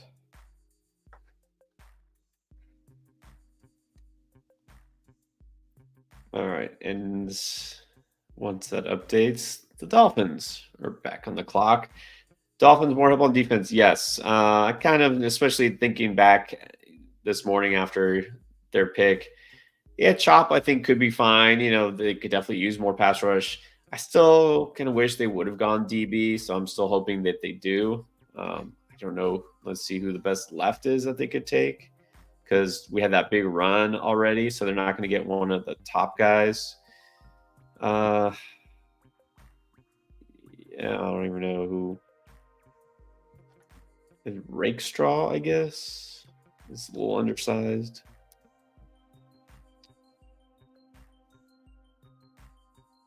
Yeah, we'll see. But yeah, they need help on defense. We talked about that yesterday. I mean, the offense was definitely not the issue last year. Offense. First in yards, second in points per game. Like offense not the issue in Miami at all. Definitely need defense, and now that they've addressed the line early, think they should go secondary. No, I wouldn't hate if they took an offensive lineman. That's never a bad thing because that line Never did a take a bad step back. We'll see what the best value is. Also depends who's on their big board, who's left.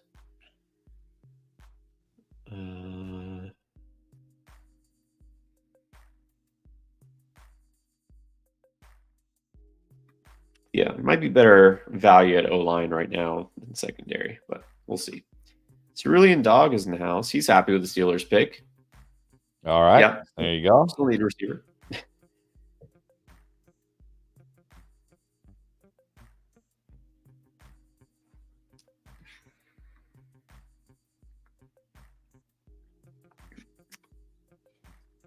mean, the All right. Steelers. Then after your Dolphins, we get the Cowboys. Could we see? Make it happen, Cowboys. Trey Benson. Oh man, he could be right there for them. Well, he will be because I really doubt the Dolphins take a running back. No, I don't think the Dolphins are going Trey Benson here. I really hope they don't take a running back. Look, Jerry did not get his guy, Jonathan Brooks. No.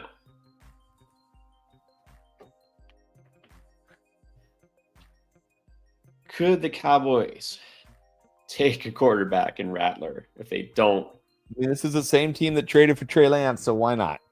Why not? Oh, I forgot about Trey Lance.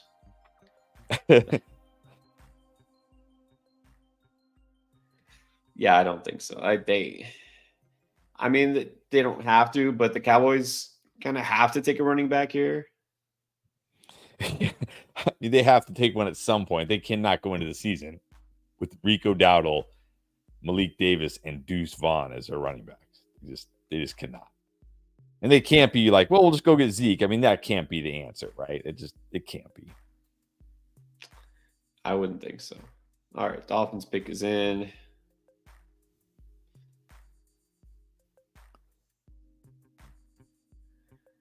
Chris Greer looks pretty pleased. I would hope so. One of these times I want to see somebody like, oh, what? Yeah, just terrible. That was a terrible pick by us. They're like, I guess whoever's left. Yeah, like, oh look, you can't yeah, forget about this. Royce Freeman. I can't believe he's still even in the league. Honestly.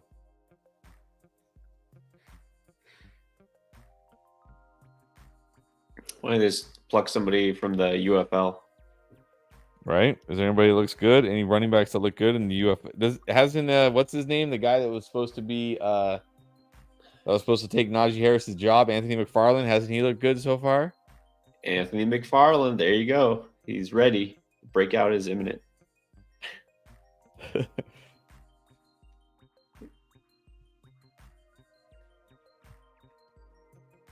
Yeah. If your name is Jerry Jones, anything goes. All right, they go off. There we go. They go tackle. Patrick Paul, tackle. Max has been farming Zeke on underdog. Nice. All right, so your Dolphins do go offensive tackle. So let's see what Cowboys do here. All right, good. I mean, yeah, we do still need to address secondary, but I'm never going to complain about an offensive lineman. And he was a good prospect. He's a big guy, so. Go Raider, Darth Raider. Darth Raider, how do you feel about Brock Bowers?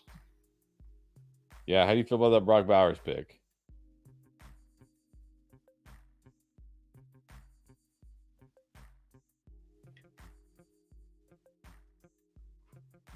Okay. Cowboys. If you're putting odds on taking a running back right here, what is it? How much are you willing to put down on them taking a running back, any running back? Like, what are my odds? if I'm getting even money, maybe like $5. Oh, you're gonna give me like, yeah. If you're gonna give me 200 to 1, okay, I might put $100 down. They take a running back here. Okay, that's a I little would say better. the percentages that they take a running back here, 42%. Okay, that's reasonable. HM not so optimistic. 0% 0. chance. I wouldn't say zero. But let's see. Frank Gore Jr. Oh I man, mean, the thing is, this isn't like a luxury pick here. This is legitimately their top need. They need a running back, don't they? They right. have to get some sort of running back. At some point, it doesn't. It might not be this pick, but at some point they have to take a running back. Like they cannot go into the season with Rico Dowdle, Royce Freeman, who I didn't even remember, Malik Davis, and Deuce Vaughn, and Dusty Zeke. If they sign him, those cannot be their running backs. This is a team trying to win a Super Bowl. I know Right. running backs aren't that important, but those guys aren't good enough. They're just not good enough. And the thing is, why not? When you basically your chance of any running back you want, other than Brooks, who was probably the guy they wanted, but also a guy who might not be ready to make an impact right away this year.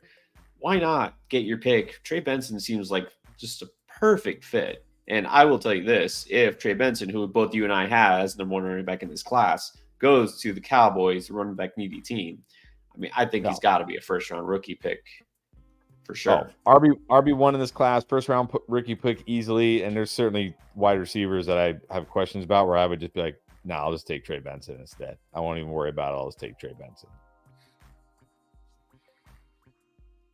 Yeah. That is a good point. I guess that's what people are saying because, yeah, Jones is known to fall in love with offensive players and to take things that don't make sense. So Anthony's saying it makes sense to take a running back, which is exactly why they won't do it. I mean, that's the thing. Jerry Jones, you never know. You never know with Jerry Jones. He's a wild card. All right, well, they're still on the clock. They have not made the pick yet. Got 2 minutes. It's awfully still in the war room there. The Cowboys, there's definitely no high-fiving.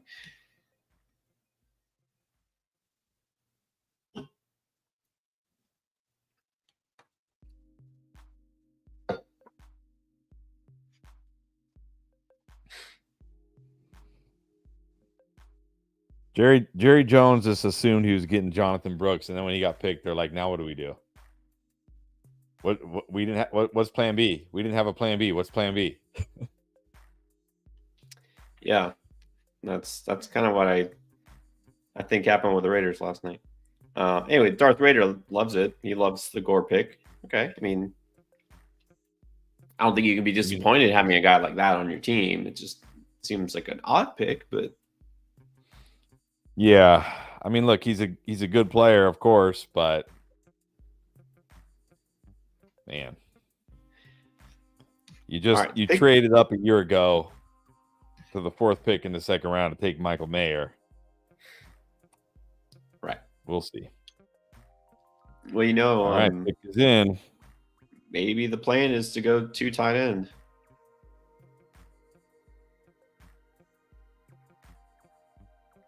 All right, let's see, Cowboys. Yeah, I am not a Cowboys fan. I'm kind of an anti-Cowboy fan because I'm surrounded by Cowboys fans, so it's easy for me to root against them. But I just, for fantasy's sake, I really hope that this is Trey Benson. For sure. And I'm not a Trey Benson fan either because he's from Florida State. You know, I hate Florida State.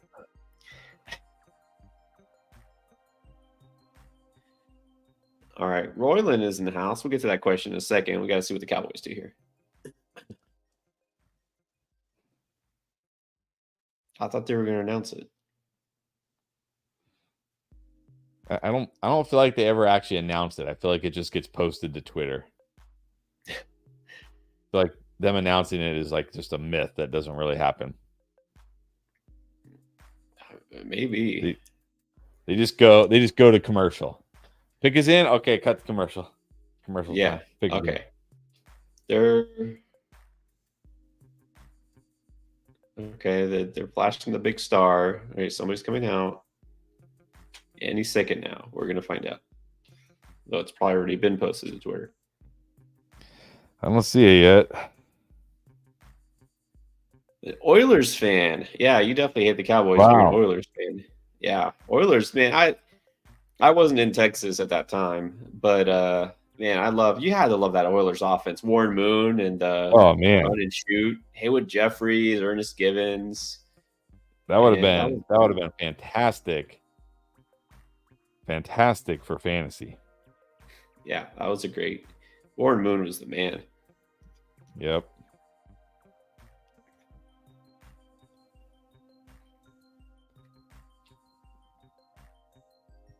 What's up with this pick? Why I don't have the pick yet? Drawing it out for TV. Yeah, that run and shoot. And that was the best to play in the old Madden games because all Yes. your opponent knew all you're going to do is pass, but you couldn't stop it.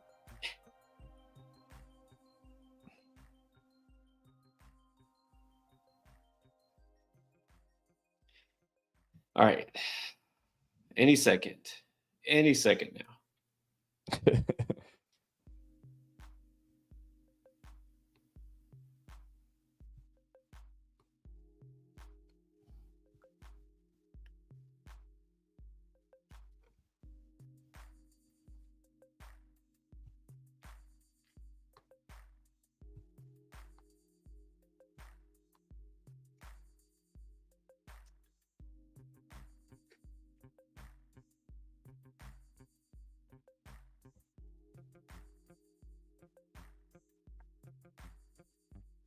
And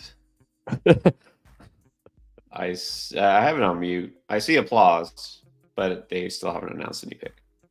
I think it's because there's he's talking about whatever for the people that are on stage, something about him. No, they go edge rusher. Marshawn Nealand. Wow. Cowboys being very anti-cowboy, very anticlimactic, a little unexciting here. Trading down, taking defensive players. What is up with that? Marshawn Nealand. Okay, I mean, you could always use an edge rusher. Sure. Yeah, hey, you were right, HM. 0%. I mean, it's definitely 0% now. Yes. All right, well, maybe they're just gonna take value at the next round. Is another running back gonna get taken in round 2? We got Tampa, Green Bay, Houston, Buffalo, Lions, Ravens, Niners, and Chiefs. I don't really see a need for any of those squads, but what do you think? Yep, I don't think we're seeing another running back in round 2. Man. I mean, maybe the Bills, but I doubt it.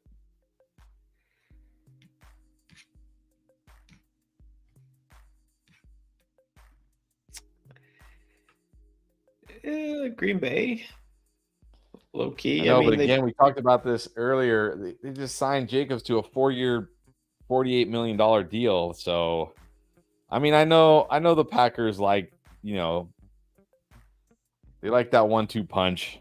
Matt LaFleur talks about it all the time. But I mean, maybe Packers and our team. Like, I never feel like I have a good grasp on what they're gonna do. Yeah, and they do have a lot of picks, so I guess they could afford to take whatever they want here and then just fill the other needs later.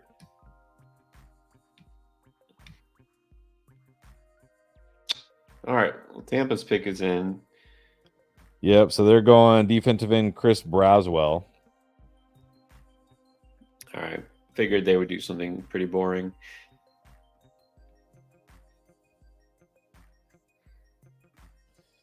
All right, so let's see what Green Bay does.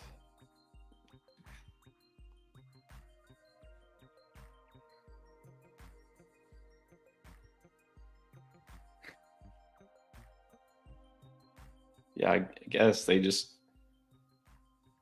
got on the horn with Zeke. You're like, hey, you're our guy.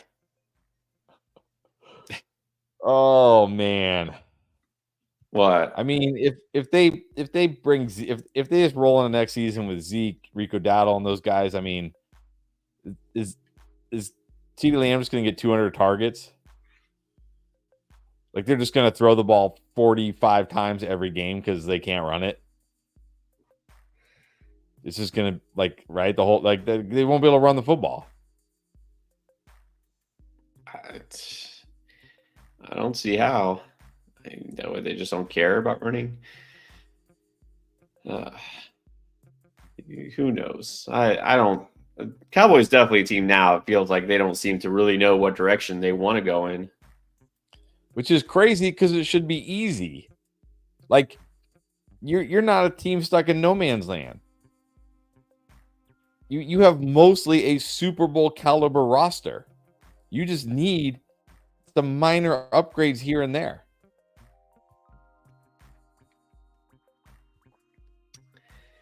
I mean, I get that they were also one of those teams in salary cap hell, so they had to make some cuts and they couldn't go out and get people in free agency. But this is, the time right now in the draft where you can get those needs. I don't know. And they might still take a running back next round. That's fine. Yeah, exactly. They could still take a running back next round. I have no problem with a running back in the third round as far as draft capital goes. Packers taking safety Javon Bullard. Okay, so they finally go DB there. All right, so let's talk about this from NMB. I know the rookies haven't landed in like dream landing spots, but I think we've got some good landing spots. I mean, I think you gotta feel great about Caleb Williams at QB. I think you should feel pretty good about Jaden Daniels and JJ McCarthy. I think a wide receiver. I mean, obviously, like you said, Marvin Harrison Jr., but you could feel good about. I still feel good about Rome Odunze at the Bears. Yeah, Malik Neighbors. Every year, right? They don't go the places where we want them to go or where maybe would even be the best fit. But at the same time, I feel like last year was worse. Last year, I feel like every rookie went in just like the worst possible spot. Yeah.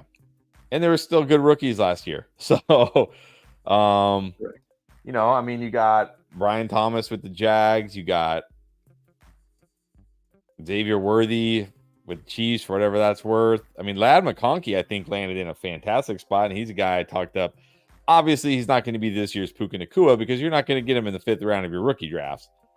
Probably not.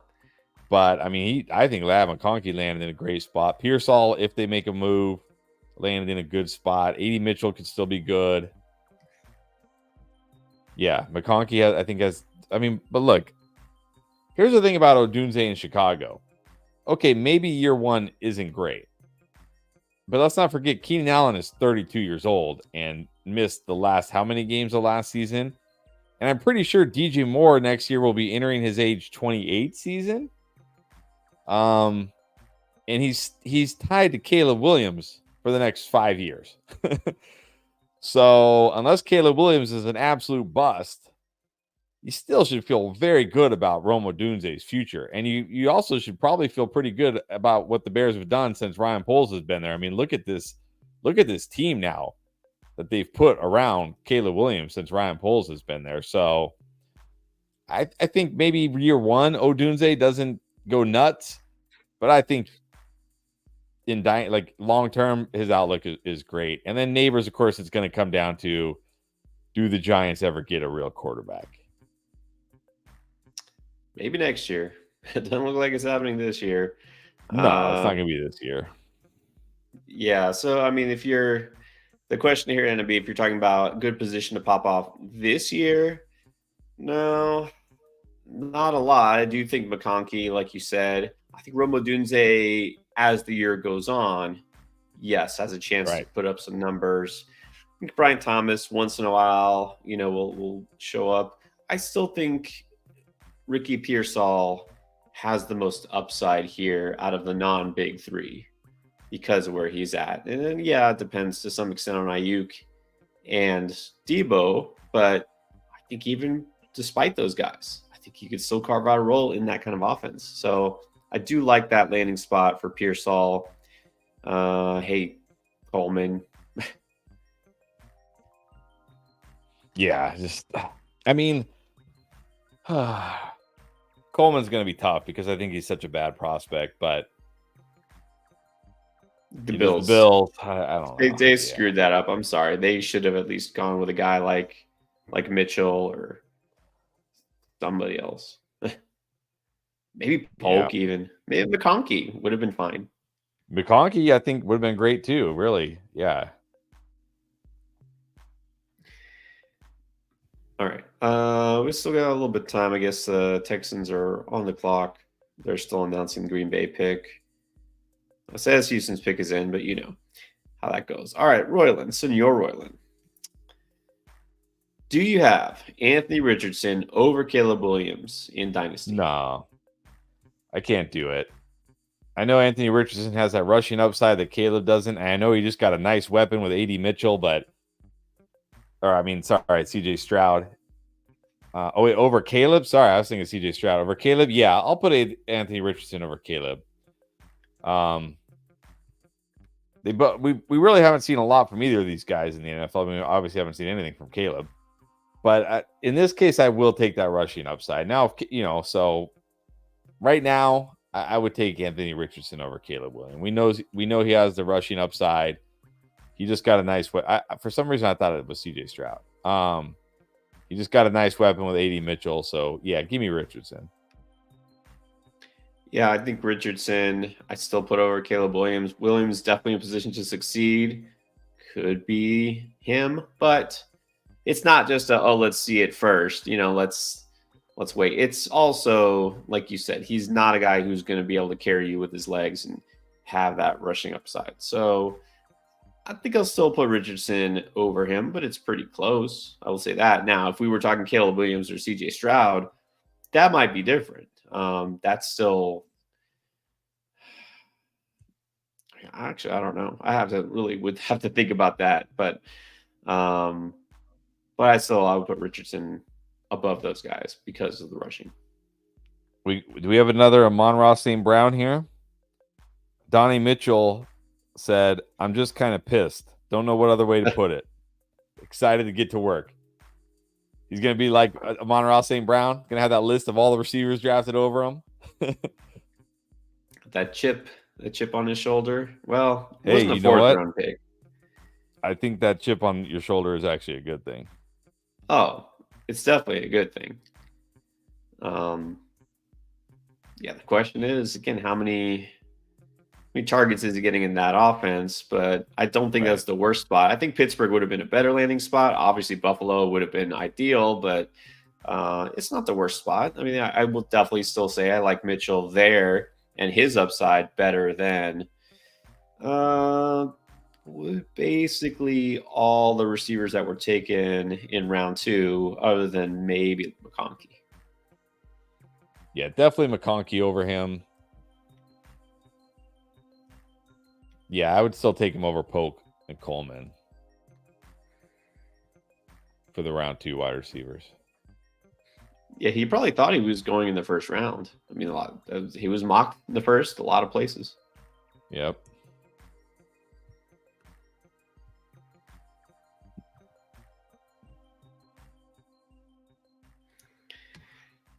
Okay, so Texans went OT. That's smart choice. Keep CJ Stroud upright. Buffalo back on the clock.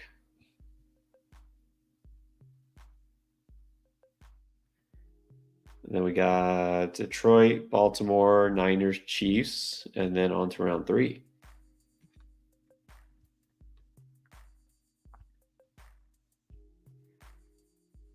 Young Money saying he's taking Caleb Williams over Richardson, no hesitation. I mean, look, Caleb Williams is not going to be a statue, but he's going to be more like the Patrick Mahomes type of rushing QB. Opportunistic. Yes. Anthony Richardson can get you 1,000 rushing yards and 10+ touchdowns in the NFL. Remember, Caleb Williams has 21 rushing touchdowns over the past 2 seasons against college defenses. Right. Not going to be as easy in the NFL. So I get if you want to take him over him, but I don't know. Give me that rushing upside of A-Rich. The Bills going with safety. Cole Bishop. Okay. I mean, I couldn't really expect them to go for another receiver since they took one with the first pick of the second round. And they kept passing on him in the first round.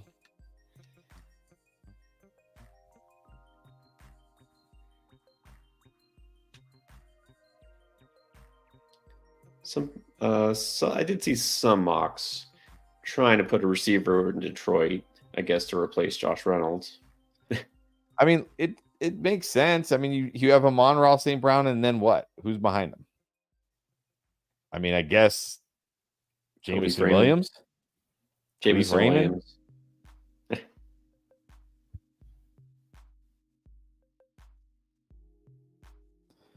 Nope. Lions are going secondary. And it's Rakestraw.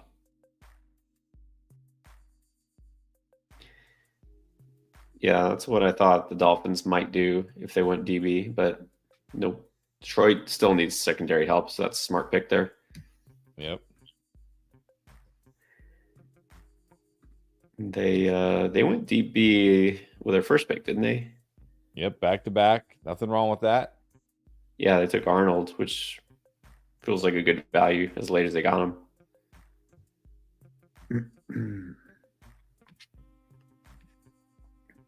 All right. So now the Ravens. Ravens, Niners, Chiefs.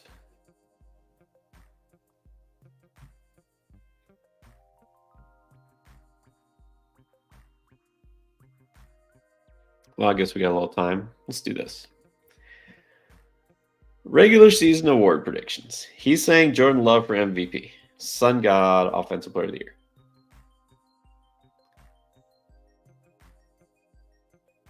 MVP. I mean, it's going to be quarterback. All right. So which quarterback do you like? Yeah, it's going to be a quarterback. I mean, let's just be real. It's going to be a quarterback. Yeah, I don't think those are terrible predictions at all. I don't think those are terrible predictions at all. You thinking? I don't know. I know fantasy different. This is talking about real life MVP and all that. Am I right that you don't necessarily see Jordan Love as a guy you want as your starting quarterback, a top 12 fantasy quarterback? Yeah, I don't know what it is. I still have my doubts. I don't know. Maybe I'm just slow to come around on Jordan Love. Maybe I'll regret it, but I mean, probably not. Like, because Jordan Love isn't one of those guys. Like, I could certainly see him winning the real life MVP because if the Packers, let's say, win 11 or 12 games, and he throws for 4,000 yards and 35-ish touchdowns, that would probably be enough for him to win MVP, unless like Patrick Mahomes throws for 5,000 yards and 50 touchdowns or something crazy, right? Or somebody does something like that. But I just don't see him as a guy that can ever like break fantasy football. Like he can be good, but he just doesn't have the upside where it's like, he broke fantasy this year, like Josh Allen did last year, or like Patrick Mahomes has done, or like Jalen Hurts was doing a couple years ago before he got hurt right at the end of the season. Like, so I don't know. Maybe I'm wrong. Maybe he'll be better than that. But I mean, I certainly think like real life MVP is in the cards because you don't need to put up like insane fantasy stats to be the real life MVP. No, definitely not. You got a little buzz last year, but I really think MVP this year could go to CJ Stroud. You got another weapon with Diggs and Tank, hopefully back all season. People love him already. He's got the hype. Houston should be a good, better team, already a playoff team. So if I had to take a pick, I would put money down on Stroud. Offensive Player of the Year. What do you think? Sun God could do it, but Sun God could definitely do it. I mean, Bijan or Breece Hall, I think definitely have a case because those are the type of guys that nobody, or those are the type of guys that can not only like go 1,000+ rushing yards, but can put up huge receiving yard numbers too. So definitely. Yeah, I'm trying to think. This was a little tougher. I mean, you talked about it not too long ago. We discussed the Cowboys for too long. Maybe CeeDee Lamb just gets so many targets, so many receptions that he does it. So yeah, I'll go with him because we both now are to the point where we think he might be the number one receiver in fantasy. I mean, why not the number one receiver in real life too? So Go CeeDee Lamb. He's obviously in a pretty high-profile market there. Yep, that helps. So I'll go with 2 Texas players. Now, here's the real question. Since we're talking draft, offensive rookie of the year. It's probably a player that's already been drafted, I would assume. Max is saying he's already given it to J.J. McCarthy, or at least praying for it. I mean, I think right now you have to. I think right now I'd have to put my money on Caleb Williams. A, he's a quarterback, and B, he's got all the opportunity around him to put up a fantastic rookie season. So I think I got to give Caleb Williams the edge because he's I think Marvin Harrison certainly would be my next pick, but if they both have great years, they're gonna give it to the quarterback. They just are. So Caleb Williams. Yeah, it just logically follows that quarterback is going to be your first choice. It's Caleb's to lose, but if he doesn't or gets hurt or whatever, it's probably Harrison. So I think it's going to be somebody pretty obvious there. I really don't see another receiver just standing out so much and leapfrogging Harrison. This is one of those things where you just like don't overthink it. It's probably one of the very top 2 players, the top 2 rookies. So there you go. Good question. Where will Troy Franklin go? Still on the board. Let's talk about the receivers that are still on the board. Not that we expect any of these next 3 teams to take him around 2. I like Troy Franklin as a prospect. I think if he lands in a good spot, I'd bump him up a little bit. But I also don't know how soon he'll be taken. He's a little bit undersized. That's the issue. He was solid, but also coming from a West Coast offense that a lot of people feel was a little fluky at times. So what do you think?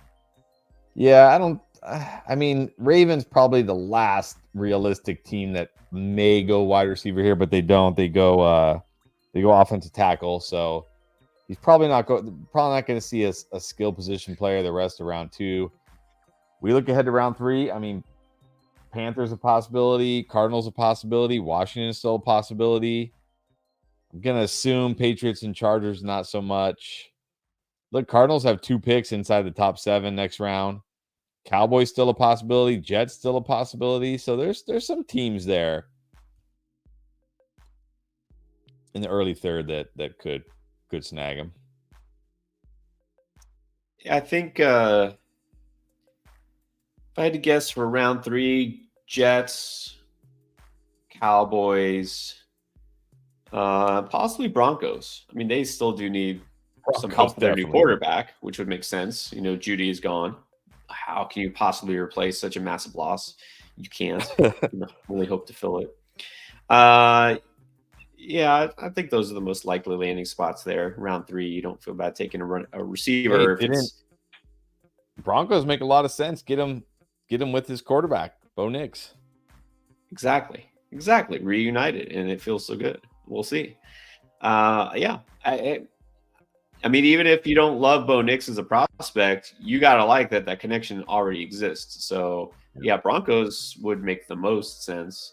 Don't know if he'll go before that. He might not. Other John is apparently a Bo Nix fan. Chiefs just traded up with the 49ers, and it looks like they kept their pick here in the second round. So they get 2 picks in a row here to finish the second round, it looks like. Interesting, a trade. So the Chiefs, what are they moving up for? And they have back-to-back picks here. It would be hilarious if they took another wide receiver.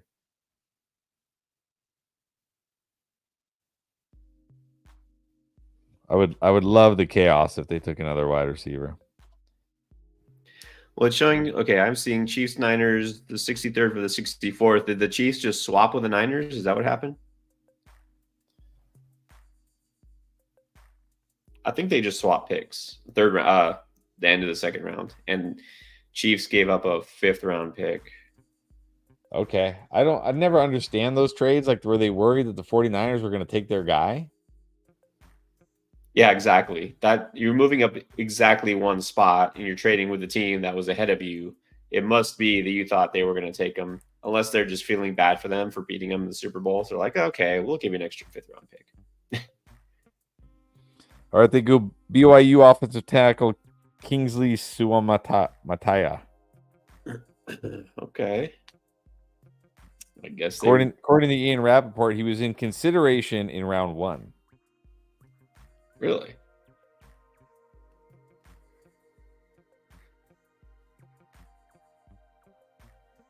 I mean, look, with the weapons Mahomes has, if that offensive line plays well, I mean, we could see a 5,000-yard, 50-touchdown season from Mahomes again. For sure. I mean, look, it's still amazing what Mahomes has been able to pull out with what he had to deal with, or I should say, who he was forced to try to throw to last year. Man, getting Hollywood, and regardless of whether you think Worthy is first round material, a really fast weapon. I mean, they added some more talent to that receiver. Finally, some talent to that receiver room, and finally jettisoning guys, who aren't cutting it.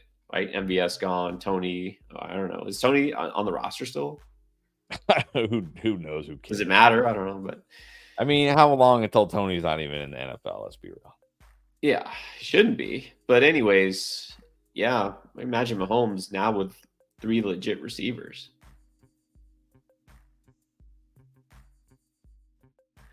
All right. Well, yeah, they do need corner. Well, they took corner round, didn't they? No, they didn't take a corner. What did they do?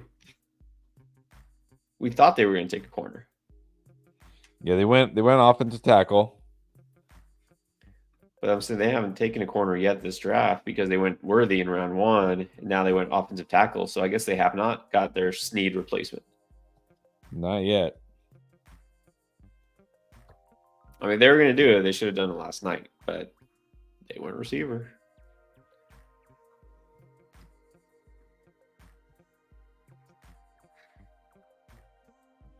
Yeah, a lot of people saying, like Ari Marov, how do you pronounce his name, saying he had Kingsley going in round 1 to the Chiefs. So I guess it's good value for them if they got him a full round later.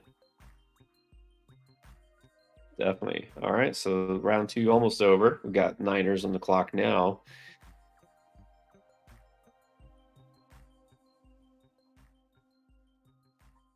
And then round 3. Which looks like the Panthers are already on the clock. So Niners pick is in, but take a couple minutes. All right, they're going cornerback, Florida State cornerback, Bernardo Green. All right. All right, we are on round 3. We wait and see. Will the Niners make a move? Will Ayuk go somewhere else? Will Debo go somewhere else? I'm still going to. I mean, at this point, no. At this point, it's getting more and more unlikely. Yeah, I agree. I don't think so. I mean, it makes sense to still draft a receiver early. I didn't think they would draft a receiver first round without a trade, but it still makes sense because you look long term after this year, right? They could still part ways with one or both those guys. Right.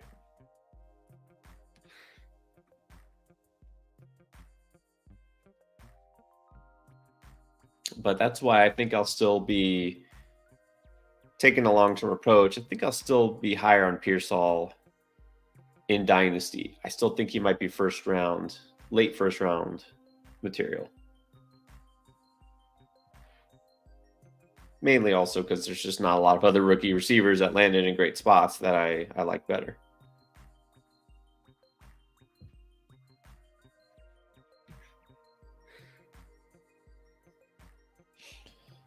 All right, this round should go much quicker. They only get 5 minutes per pick, I believe. We will see. And now it shifts back to this question. Carolina was the first team, the only team, to take a running back. Who's the next team that's going to take a running back? Could it be the Cardinals as early as the second pick here to get their backup and successor, James Conner? Could it be a team like the Chargers who do need a running back, the Giants, or do you think those teams just keep passing? I mean, certainly would not surprise me if they keep passing, but I think it makes sense. Like Cardinals have 2 picks in the first 7 here, so you feel like you could probably go running back if that's what you want. Chargers with Jim Harbaugh and Greg Roman, we know that's what they want to do. They want to run the football. Blake Corum's still out there, maybe. Giants definitely could make some sense, but again, I feel like the Giants just have such bigger needs that maybe they're just like Devin Singletary is fine. Yeah, probably. Yeah, Giants, I feel like, is a team they'll spend a late pick just to get our running back for depth. I don't feel like they're going to take one here. Chargers, I definitely think could. Now, what would be intriguing is what if nobody before them takes a running back and they get their next pick? Do they take Trey Benson or Jalen Wright, or do they just fall back on what they know and take Blake Corum? Yeah, we'll see. We'll see if Jim Harbaugh's team get my Michigan players or not. Oh, so far, no. I mean, he took a Georgia wide receiver. So, I mean, it would have been a shock if he took Roman Wilson in the second round, though. So, yeah. Nah, I mean, yeah, Wilson was probably never a second round kind of pick, but I was just thinking out loud, what if round 4, when that pick comes around, they could still get a receiver, go with Roman Wilson. That is true. But it, probably won't happen. They'll take Corum and then Wilson, and then they'll probably still take another offensive lineman. I mean, that team needs a lot of help on defense too. So, yeah. All right, so they're announcing the final pick of the round 2, the Niners, but Panthers are officially on the clock now, round 3.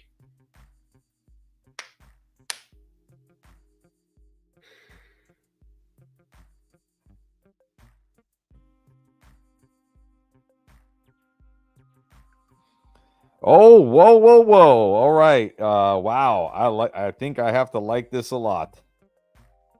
The Jets have traded up with Carolina, and they're going Malachi Corley. Wow, the Jets moved up to get Corley, and I love this fit because he's a guy.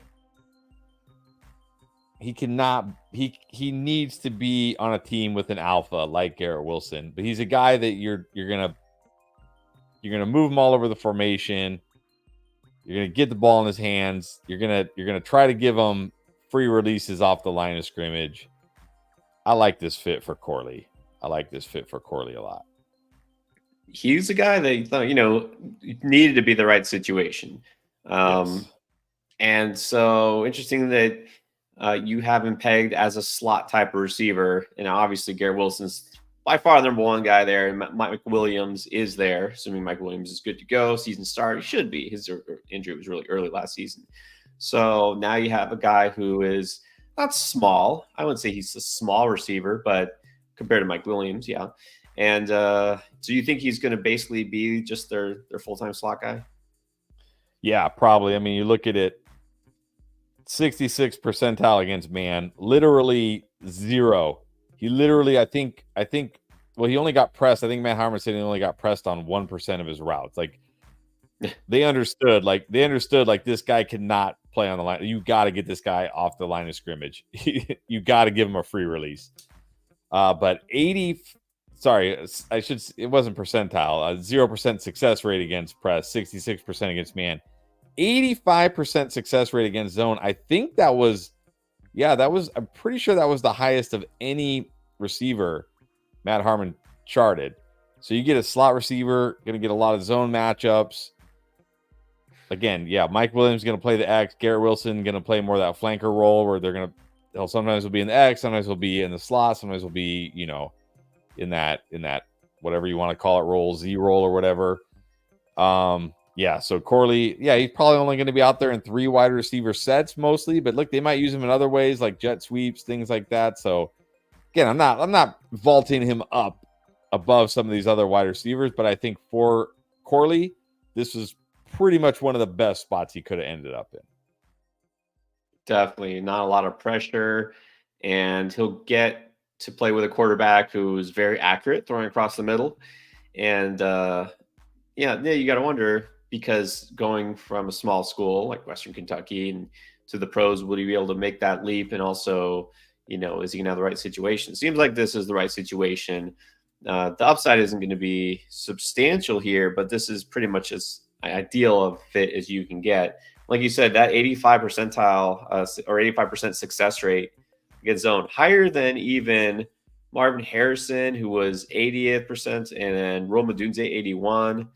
And there's correlated 85, but just not very good at getting pressed. But he won't be. No.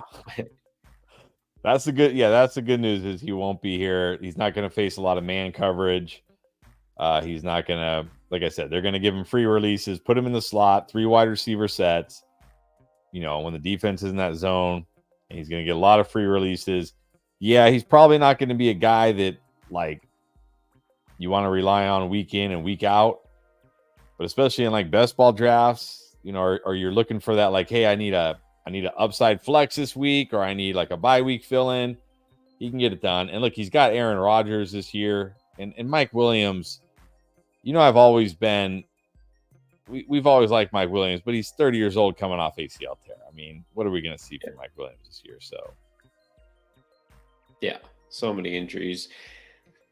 Would it be, we just talked not too long ago about Juju only succeeding in the slot when he didn't have pressure on him with a guy like Tony Brown. You think this could be like a poor man's or a smaller version of Juju in terms of role he plays and that kind of thing? Obviously, to a lesser extent.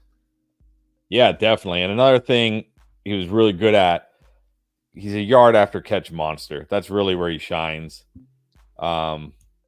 So yeah, he's gonna be that typical slot wide receiver, that yard after catch slot guy, which again is not you're not a guy you're gonna count on week in and week out. But if you're looking, in good matchups, if you're looking for upside in your best ball drafts, I think this is again about as good a spot as he could have hoped for. Yeah, agree. Finally, a good landing spot for a receiver. I'm still waiting on a guy who was one of my favorite later prospects, Jermaine Burton, and I do like Troy Franklin probably more than most. Which receiver that's left are you most curious as far as landing spot? Jermaine Burton. I thought he would fall because, again, he did not put up prolific numbers at Bama in that offense. But this guy has all the tools. I mean, he's big enough. He's fast enough. He's fantastic against man, fantastic against press. He can run pretty much the full route tree. He's got good hands. I really think Jermaine Burton is going to be a very good pro. But I also felt like he probably would fall, maybe even to day 3. But he's going to be one of those guys. He maybe could be this year's Puka Nacua, honestly, if he falls to day 3. He's got that kind of ability, and didn't, put up prolific numbers, but has the kind of talent to be great in the NFL, I think. So, yeah, Jermaine Burton's the one I'm really looking at next. Yeah, Trey Benson to the Cardinals. Well, there you go. All right. So Trey Benson, the next running back off the board, and it's the Cardinals who take the next running back. Wow. How are we feeling? Not ideal. Well, no more. I can't feel great about James Conner being that kind of late to middle-ish round workhorse anymore.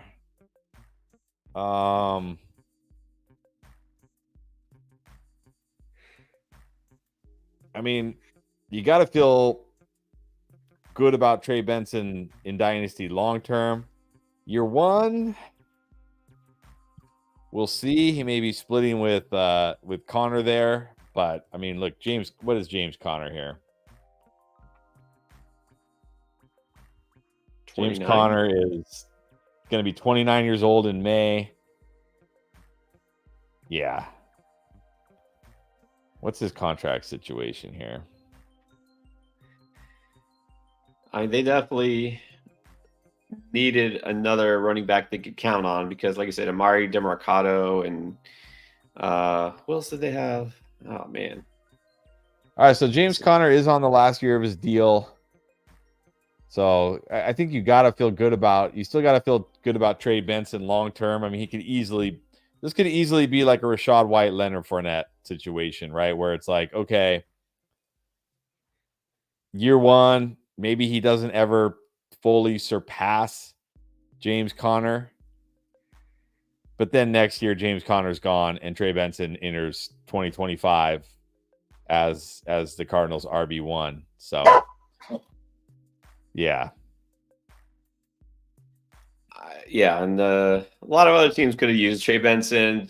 Dominic wanted, I guess, the Giants to take him. Chargers would have made sense.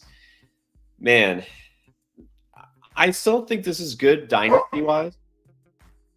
He's going to be the guy after this year.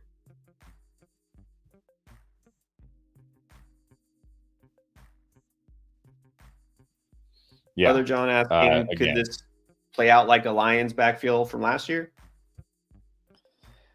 But the thing is, like, Connor's also a good pass catcher. I mean, these guys feel very similar to me. Trey Benson much faster than James Conner for sure, way faster. But they're both good pass catchers. So I think it's going to be like what we saw with Rachaad White and Leonard Fournette. Like, you know, probably going to see them both. Maybe we see more Connor earlier in the year, and then as the year goes on, we get 50-50. But then going into next year, you got to think Connor is gone and Benson is the guy. So, like, look, think about Rachaad White. Okay, maybe you didn't love Rachaad White, having him on your dynasty team as a rookie, but how you feeling about Rachaad White now? Probably pretty good. And Trey Benson, unlike Rachaad White, is only 21 years old. Rachaad White was 23 or 24 as a rookie. So you're getting a nice age discount too. So I'm probably going to it's going to be hard to decide between Brooks and Benson as the RB1. I might have to give Brooks the slight edge because I think he is a better player. And if we're projecting for neither of these guys necessarily being great year one, then I probably prefer Benson the slightly more year two. Yeah. Well, I think I'm keeping Benson year one because he still will see some time. And this is a good point. Anthony said, we all know Connor misses games every year. I mean, that's part of the reason I felt like they had some urgency to take a running back so soon, because we saw what happened that offense when Connor was out, especially the running game. And we know he's hitting that age where running backs tend to fall off at 30 in the contract and all that. So I'm more encouraged about the fact that he's on that Arizona offense, which now is looking much better, much more promising, as opposed to Carolina's offense. Yeah, I mean, that's true. That's true. I mean, I guess if we were going into next year and we said, okay, Jonathan Brooks is going to be the workhorse for Carolina and Trey Benson is going to be the workhorse for Arizona, give me the workhorse in Arizona for sure. For sure. All right, Washington did make their pick. It was tackle. Or no, sorry, guard, it looks like. Yeah, okay. I don't really know him that much, but whatever. Next best running back for me, I think, would be Jalen Wright. More protection for Jane Daniels. That's a good thing. Take less sacks, right? Exactly. Yeah, so answering this question here from other John, next best running back, I think Jalen Wright for me. He's 210, ran a 4.38, averaged 7.4 yards per carry in college, can hit that home run. I think Jalen Wright is probably the next one for me. Is it Jalen Wright for you or Blake Corum? Well, the question, who's the next best running back in terms of prospects? I think it is Jalen Wright, but the next running back taken very well could be Blake Corum, because the Chargers are on deck. Come on, it makes too much sense. Too much sense, doesn't it? Yep, it does. But they go another Michigan player, apparently. Linebacker Junior Colson.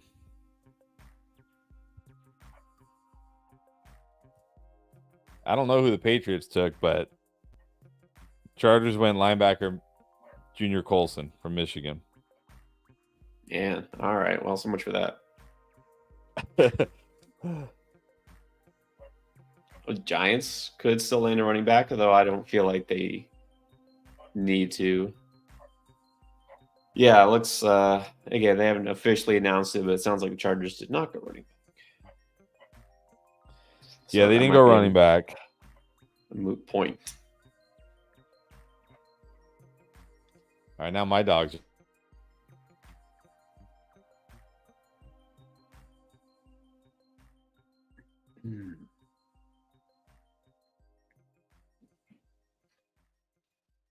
Yeah, still they have yet to officially announce it.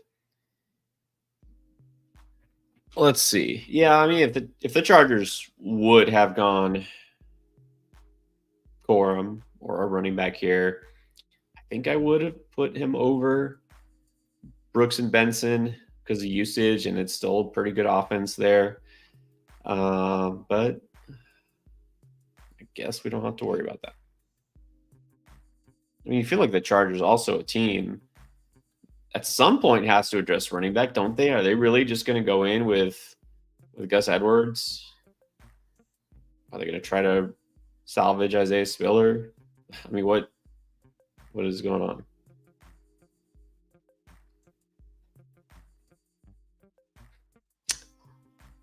Still haven't announced these picks yet.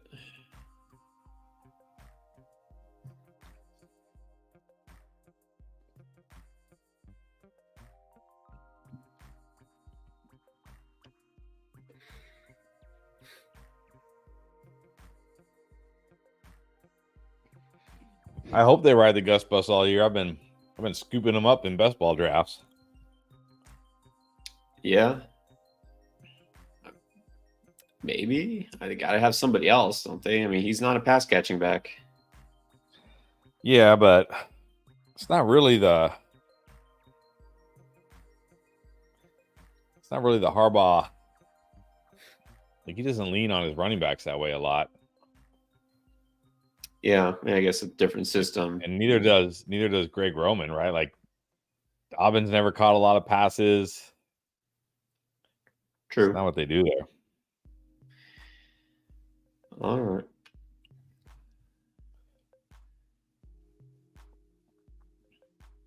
We got three teams where I see it says the pick is in, and yet none of them have been announced. Well, I did just see that the Giants took cornerback Andrew Phillips. All right. I still don't know who the Patriots took, though. Yeah, it's weird. They're drawing it out again now.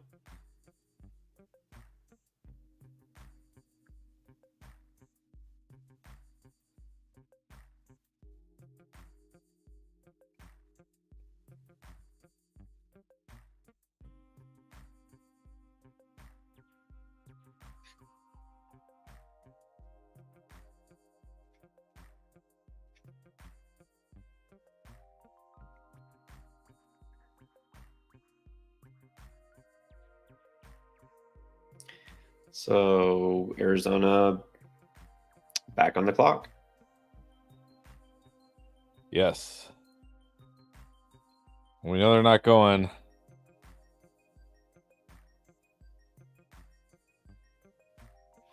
You know they're not going running back. Yeah. Okay, so it looks like the Patriots just took a offensive tackle, Caden Wallace. Okay. All right. Good for their rookie quarterback. They didn't forget they got Jacoby Brissett back. I mean, seems like the logical bridge type quarterback. He could start early in the season until they feel like he's ready. I agree. Not saying I'm drafting him or anything, not even in best ball, but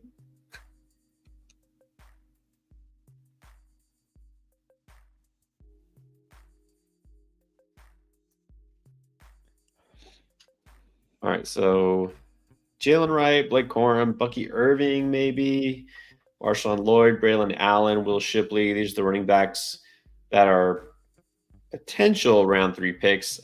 Pretty sure most of them won't be, but I don't know. What do you think? We see at least 1 or 2 running backs?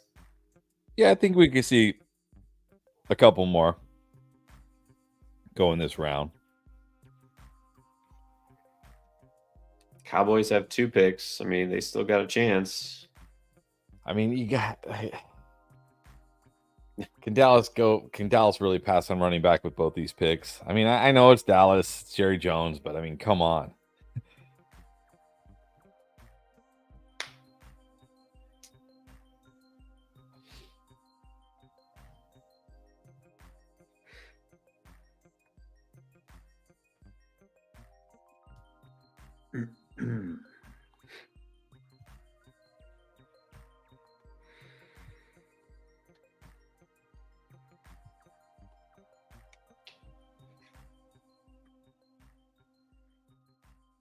Yeah.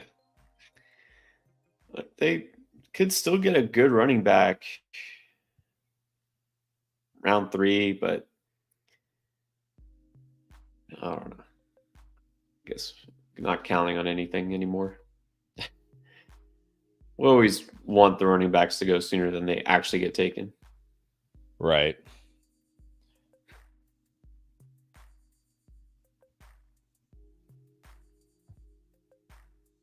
Yeah, okay. Chargers pick officially on the board now, Junior Colson. So, yes, a Michigan player, but just not the right one. Yeah.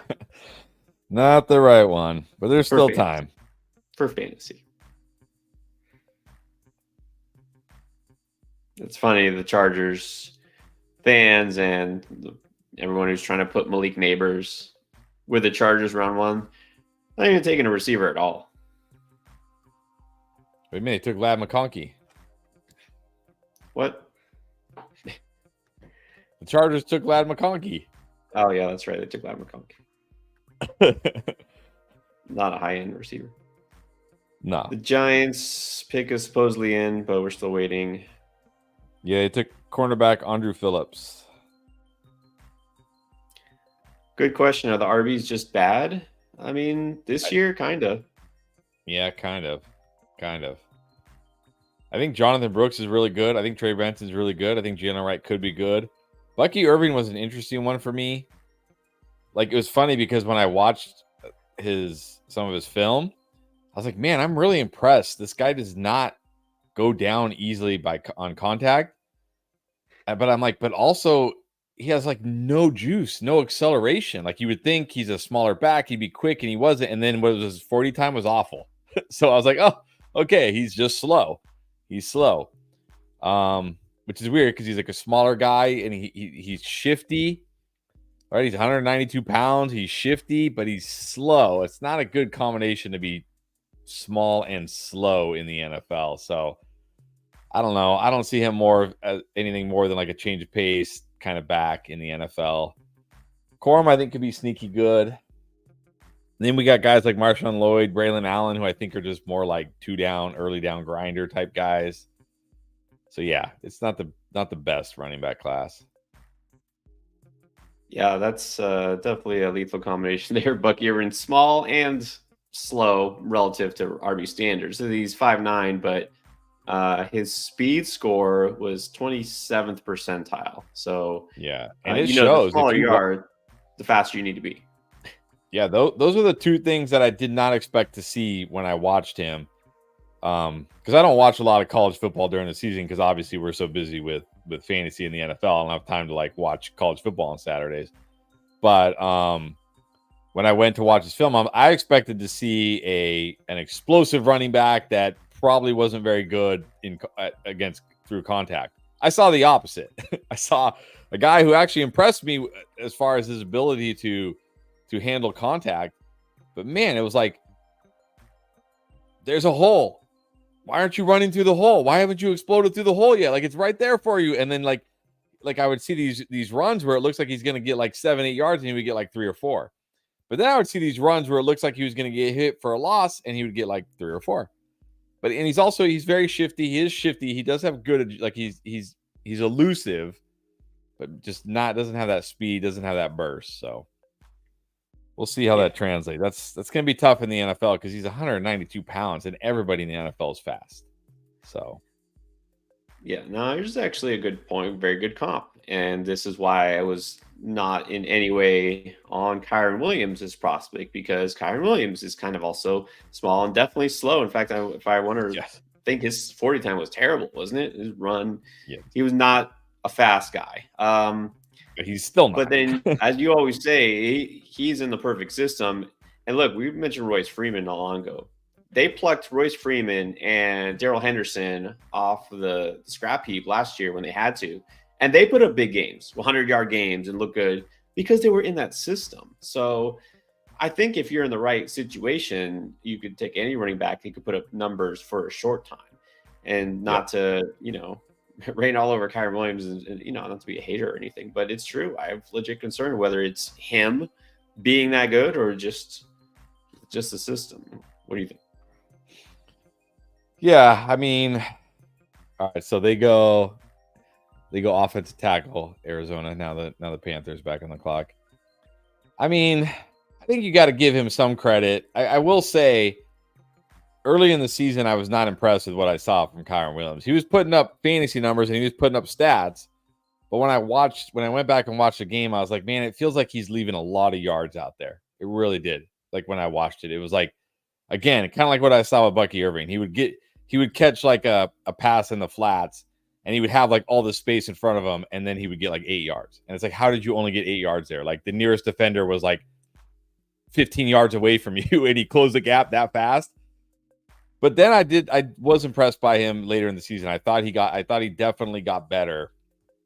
And he looked, I don't want to say he looked more explosive, but he looked more decisive, I guess, running the football, which I think is a big thing for a running back. So, yeah, but certainly the system helps. I mean, the system definitely helps, there. But there is a part of me, like, I'm still willing to draft Kyron Williams early second round. There is a part of me that does worry, do we see the Kyron Williams we saw as a rookie who was an absolute I mean, I know he didn't touch the ball a lot as a rookie, but just nothing special at all as a rookie. Just, nothing special at all. So there is a part of me that worries. So, but yeah, I think the lesson here, and look, it's the same thing with like a guy like Rachaad White or any of these guys. Like, I know, well, Kyron was efficient last year, but like opportunity is the most important thing for a running back, right? Opportunity is the most important thing. Yeah, I don't want to give Kyron no credit. Not saying he didn't do it. Right. I mean, he looked better as the season went on for sure. And he made some tough runs. He made some good runs, and he made the most of his opportunities. So, yeah, definitely deserves credit.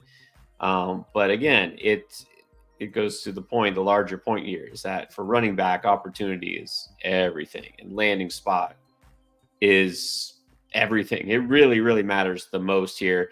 And you say that and you think, well, like, okay, Trey Benson, that's not a great spot because they already have James Conner. But that's just maybe for the first part of this year. They still need a second running back. They did not have a dependable second running back. And even if Conner doesn't miss games, which he will, they still need somebody who's a complimentary back. And, James Conner might not be there next year. So it's not a bad landing spot long term. And then, Zach Charbonnet, that wasn't as great landing spot because they already had a running back who was a young running back. That's different, right? Even though Kenneth Walker, not a good pass catching back like Charbonnet is, it's not the same thing as a guy who's almost, he's 29 right now. So it's not a terrible landing spot, even if it's not ideal. Same thing with Carolina. It's not great right here, right now, because that's just a terrible offense. But next year, they'll be happy they have Brooks. We still haven't found anybody who's got the perfect landing spot, which right now seems to be the Cowboys, who are technically on the clock. But look, I will say one thing about Brooks and Carolina. No, it's not a great landing spot as far as like an elite offense, but Dave Canales, I mean, he even says like, what did he say in like one of his first press conferences? Like, you're gonna get sick of how committed I am to the running game, right? So he's not a guy. He's not like they're not gonna throw it 40 times, even if Bryce Young ends up being good. They're not going to throw it 40 times. It's going to be a run-heavy offense. Jonathan Brooks is a good player. He's a good pass catcher. So I definitely don't hate that landing spot for him. And I think the Trey Benson landing, kind of like Rachaad White, we will eventually think, wow, this is a great landing spot for Trey Benson. Maybe he doesn't outright take the job from Conner this year. Like I said, maybe it's like Rachaad White, Leonard Fournette year one, where as the season goes on, it becomes more of a 50-50. But I can't imagine they're bringing back a 30-year-old James Conner next year when they just use a second-round pick on Trey Benson. So next year we're looking at Trey Benson, workhorse running back in Arizona, and that will be fantastic. It's the thing, we talk Dynasty, you really have to make sure you think long-term, and that even includes running backs, right? So very tempted to get carried away and overreact to the draft. Especially it's still fresh in your minds, your visceral reaction to these spots when you draft the week after. But you got to think about what's the master plan here. And look, running backs get hurt all the time. And so very possible that any of these rookies could step into a prominent role even when you don't expect it. So I still try, even though I know I just said landing spot is everything and opportunity is everything for running back. Still try to hold my view on what I thought of a guy and his potential if the opportunity does arise. Because you could have a team that seems set at running back and they take a guy just for depth, and all of a sudden they need that running back. Even if he was like a 5th, 6th round pick or something like that. So, all right, Carolina finally making their pick. All right, linebacker, and the Cowboys do not go running back here. They go guard, Cooper Beebe. All right. We'll have to wait longer. I mean, they still do have another pick a little later this round.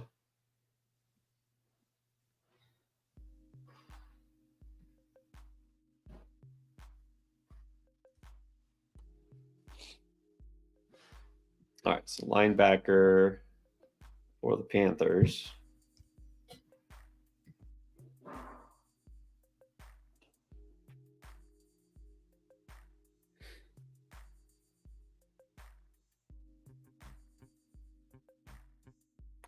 Had a lot of trades in terms of teams moving up one spot, few spots to get their guys moving up late in the first round, but no massive splash trades, no veterans being traded, no earth-shaking trades yet. You think we get anything like that, or is it too late for that? Yeah, I don't think so, because I mean,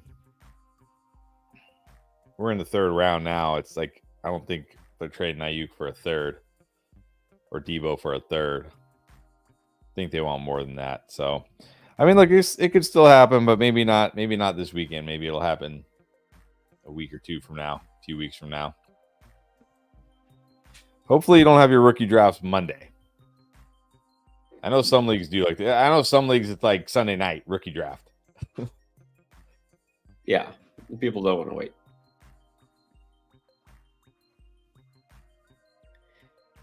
All right, Falcons on the clock again. Need, I don't know, possibly some help for Michael Penix, their new quarterback.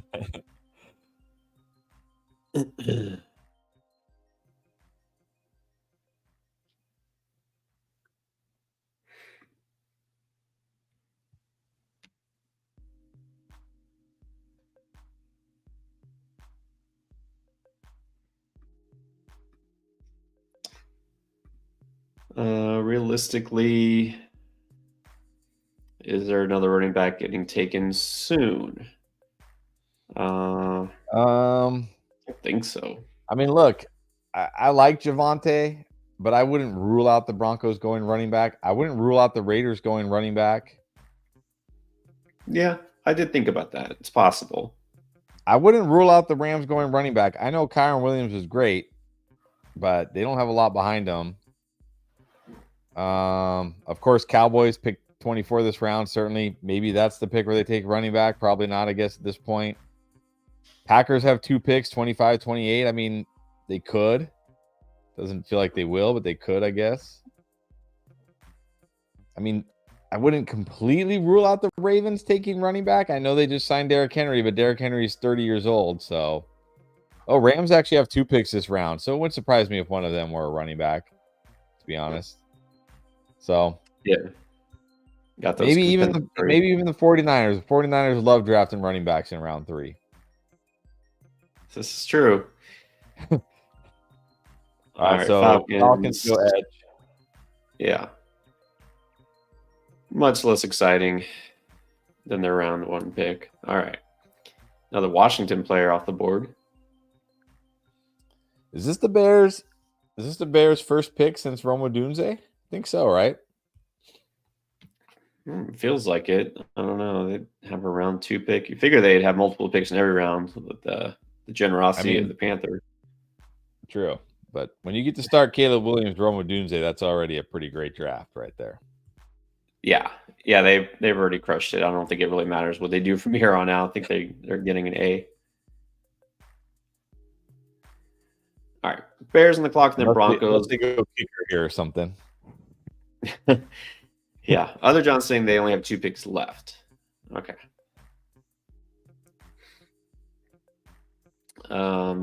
Broncos. I think a strong candidate to take a receiver. It's not a given, but it would definitely make sense. If you get a quarterback in round 1, you want either A, offensive lineman to protect him, or B, wide receivers, to help him out. Troy Franklin, too logical, so it probably won't happen. That is very logical. Pair him up with Bo Nix again. He's that Judy replacement, right? Sutton is your X. You're outside on the line of scrimmage receiver. Keep talking about it. Franklin can be that. Line him up all over in the slot, off the line. Makes a lot of sense. Let's see. Denver, I guess, did not have a second round pick.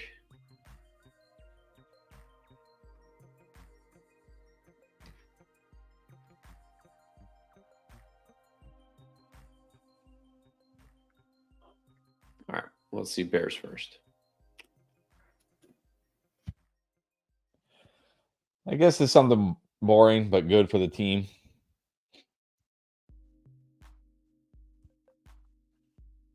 Not exciting for fantasy. It'd be ridiculous if they took another wide receiver. The Bears, I think at this point they've stocked the cupboard enough for Caleb Williams. You would think.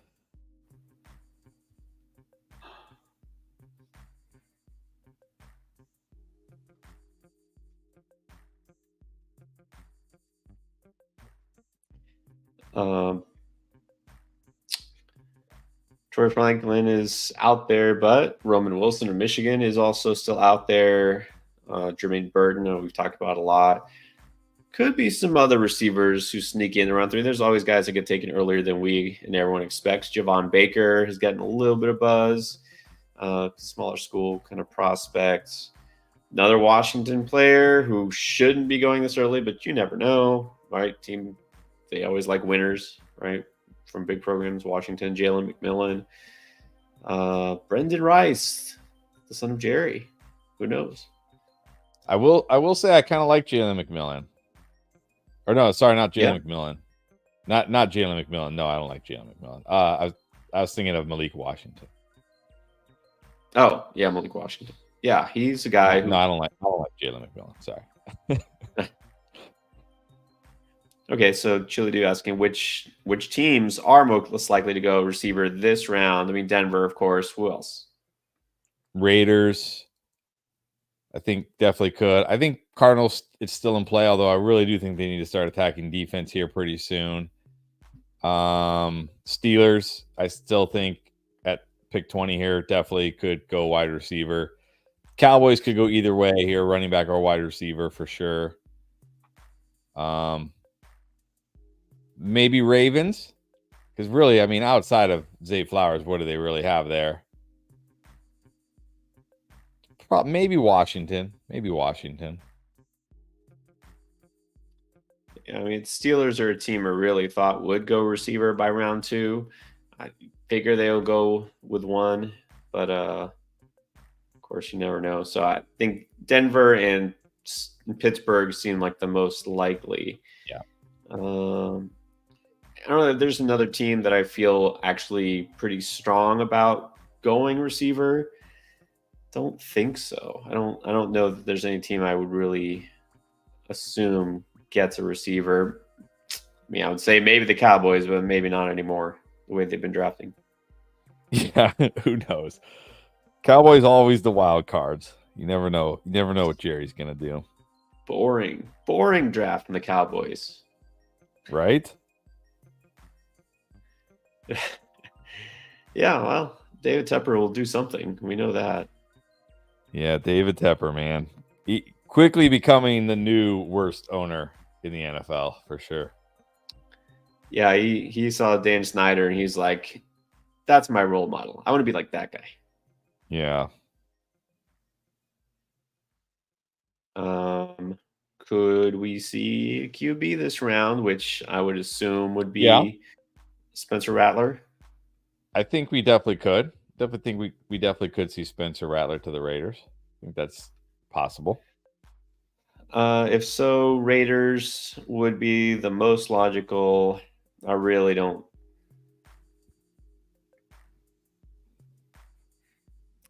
see another team likely to take a quarterback like him. So I think that would be it. Yeah. And Bears did go boring. Offensive tackle from Yale. All right. Yale known for churning out the offensive tackles. Yeah. Anthony, the shout out. Thank you, Anthony. Well, looks like we're going 4 hours again tonight, doesn't it? Yep. I may have to cut out before we're done. I thought for sure tonight would go faster, but the NFL, man. Yeah.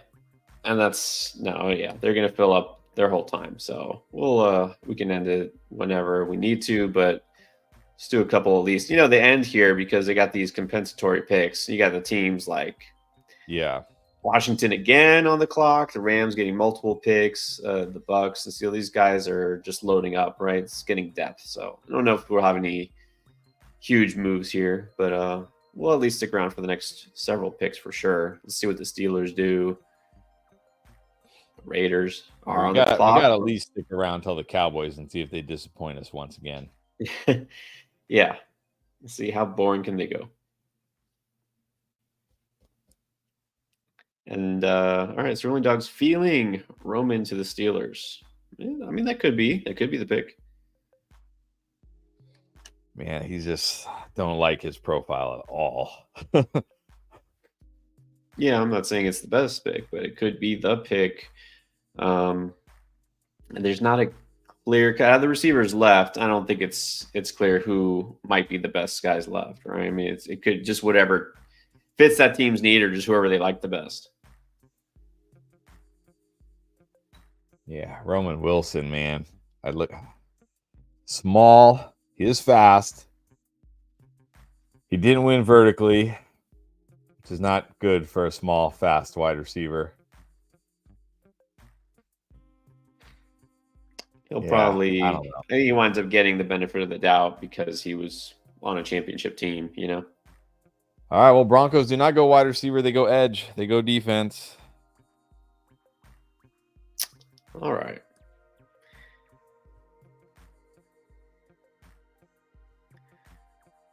Could have done it. Could have reunited the teammates. I guess not. I know. Crazy they didn't. It just seems like. Hey, Franklin might wind up being a round 4 pick, honestly. Yeah, but I mean, again, I don't worry about it as much for wide receiver. I mean, we see so many. Like, if you look at, like obviously Monreal St. Brown, I know he was 5th round.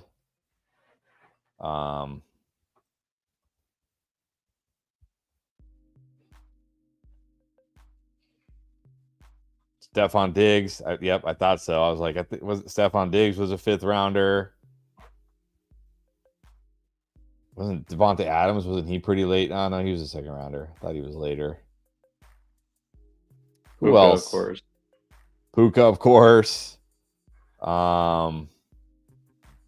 else that we draft that we have no problem drafting pretty early? Like, I'm not. That doesn't. Yeah, Terry in the 3rd.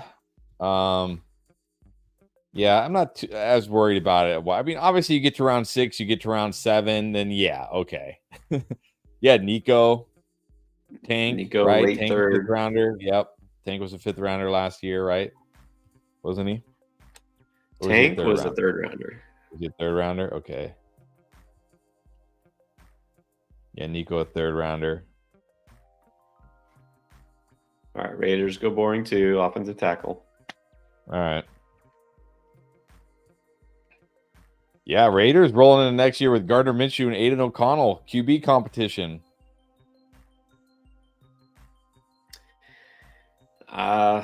Maybe the plan is, well, no, I was going to say maybe the plan is to tank. I don't see Antonio Pierce being a tank kind of coach. No, because if he was going to tank, last year would have been the year to tank.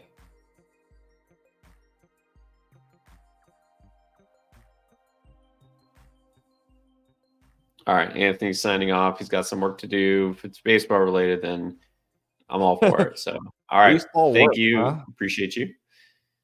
Yeah, what kind of baseball work are you doing there? I'm gonna do some baseball work after this too. I've filmed some streamers for you guys.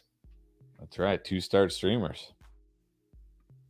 What's up? Andrea's in the house, by the way. She dropped in a little while ago. Nope, no QB for Vegas. So they're gonna have 2 QBs, which means no QBs. Gardner Minshew and Aiden O'Connell. You got to think they'd give O'Connell first shot.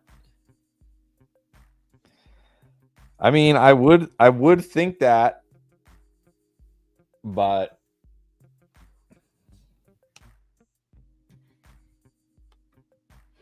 I mean, I don't feel like the Raiders. Like, I don't feel like the Raiders feel like they're not. Like, I feel like the Raiders feel like they can compete. And if they think Gardner Minshew is better, it might be Gardner Minshew. So, yeah, it will. Is he better? That's questionable. But I guess we'll find out training camp. But I mean, look, it's Aiden O'Connell. He might be better than Aiden O'Connell, honestly. Yeah, he would have to take a step forward. He wasn't terrible last year, but I don't think anyone can point to anything and say that. Yeah, he's the future. He's the franchise. Right. But I mean, I do think I am of the mindset that you might as well give your second-year QB a chance. Yeah. Just in case. Because we know, I mean, there's no like hidden like Gardner Minshew waiting to come out.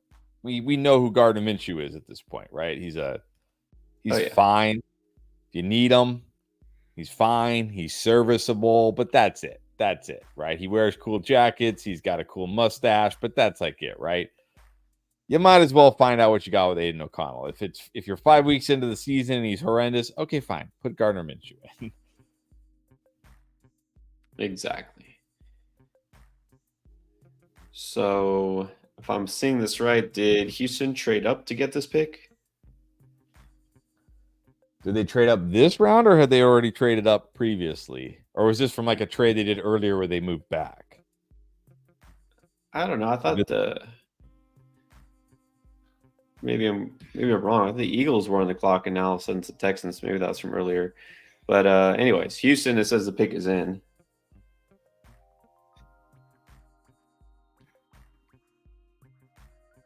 That pick has been traded 3 times. This is Seattle to Washington to Philadelphia to Houston. Jeez. Yeah.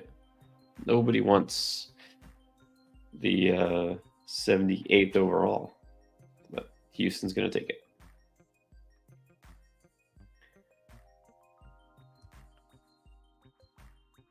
Yeah, they traded up. That's what I thought. Okay. All right, let's see what they do.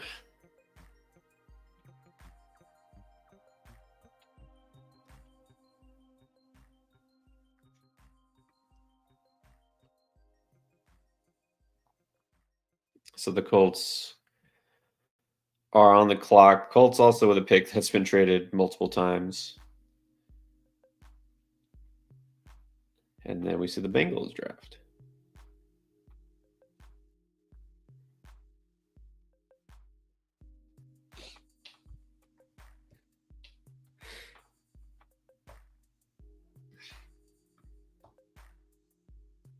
All right, they go safety. I'm sure CJ Stroud is very crushed. He hasn't gotten another wide receiver yet.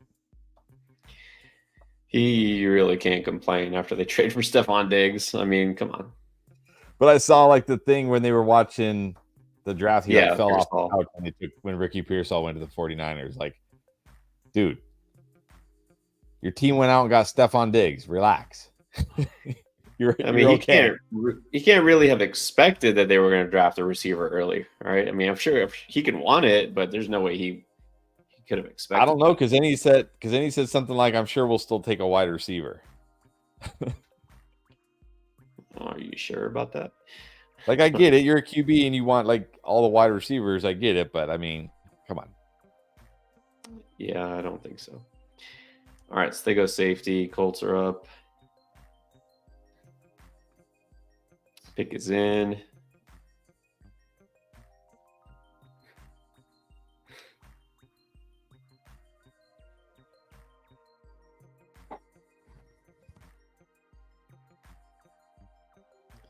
I mean, Young Money's saying Diggs is on a 1-year deal. To be fair, that is fair, and he's also halfway dust.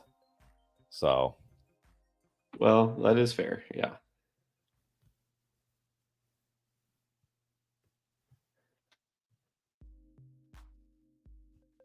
I still think you address your more pressing needs before you go receiver. I agree.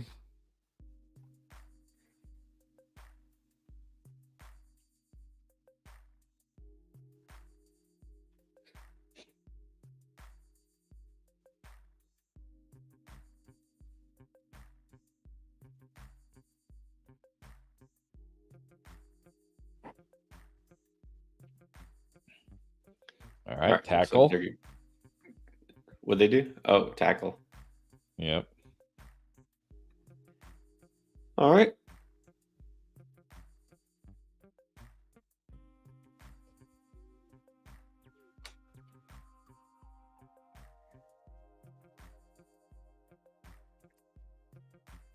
Bengals. Jermaine Burton to the Bengals.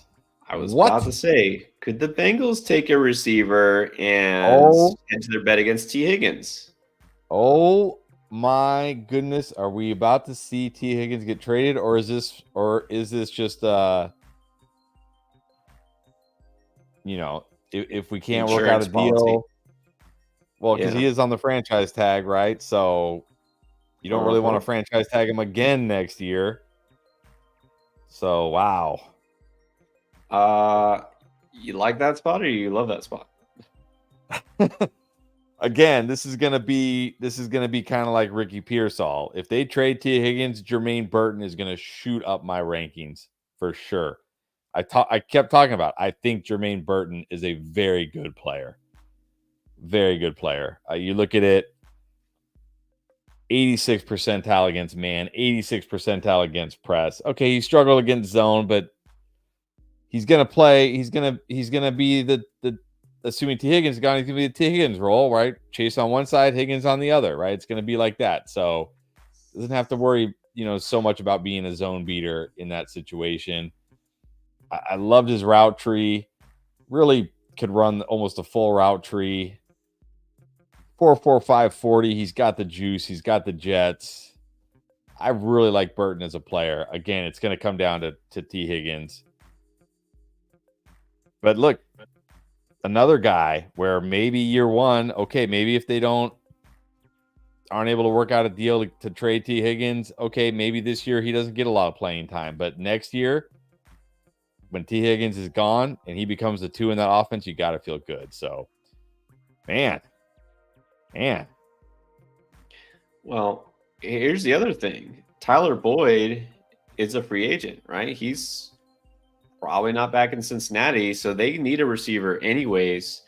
Burton could see action right away. It may not even need T. Higgins to be gone. So I love his landing spot.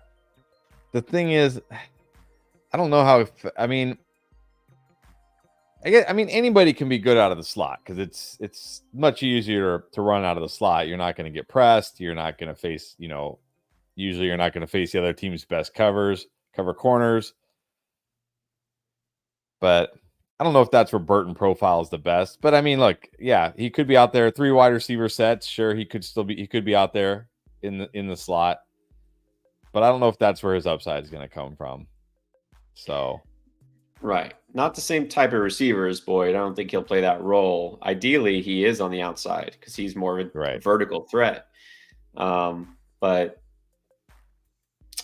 gotta wonder T. Higgins if is he the T. Higgins replacement this year or next year. But yeah, for Dynasty, now this to me is finally a very good landing spot for a prospect that I was high on too. So yeah, I don't know. Assume doesn't mean T. Higgins is gone for sure. It's just the teams are hedging their bets. Same thing with Pierce, all the Niners. Doesn't mean that there's a deal in the works. Sure, they're trying to make a deal, but it doesn't mean that they can't draft a receiver just in case. Yeah, will he start? I don't know. I don't know if this is just because if Tyler Boyd is gone, does that mean Burton's starting necessarily? I mean, who they have? Was it that Trenton Irwin could be the slot guy? Yeah, maybe to start the year because he's more familiar with the offense. He's not a rookie.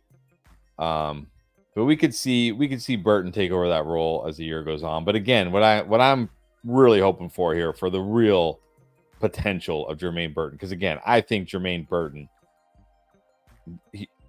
I had him as a better prospect than guys like Brian Thomas, Xavier Worthy. I did. I know he didn't get that kind of pub because again, he didn't put up huge numbers in Bama, but Bama actually runs an NFL offense. He runs NFL routes. Like when you watch him, he's actually running routes. You can say that, yes, the way he plays will translate to the NFL, no questions asked. I want to see him in that T. Higgins role. That's where that's where I think he would thrive. I mean, absolutely thrive. Yeah, definitely. He's got, a little surprised. Didn't go earlier than some of these other receivers, considering he played for such high-profile programs. And I know that the overall production wasn't amazing, but he made some splash plays. And again, he tested very well, and just you can see the upside here. So, yeah, I like this a lot. Yep, Glad I like that this a lot. Yeah, especially when the guy that you're high on, when he actually goes to a pretty good spot, that makes it feel much better. Yep. All right, Bird and Cincy. Now Seattle is making their pick, and then Arizona again back on the clock. Arizona's got 3 third-round picks, and then another one later on.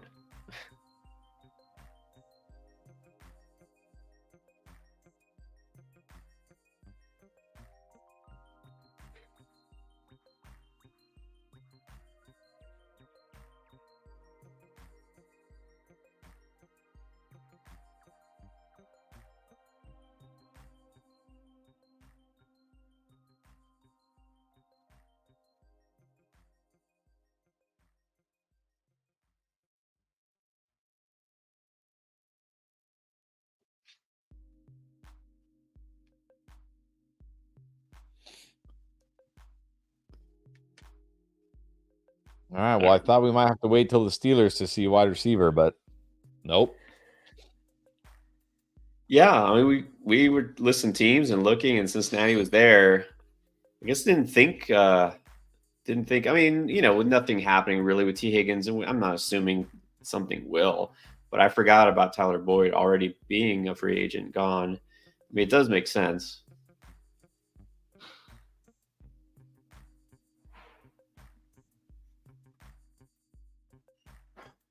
Now, Seattle does not make sense. Pretty sure they go defense. Yeah. What is Seattle really? I mean, it would be crazy if they went wide receiver. What about tight end? Still have not seen more than 2 tight ends off the board. You think anybody goes tight end the rest of the So I'm impressed we've actually seen 2 tight ends off the board.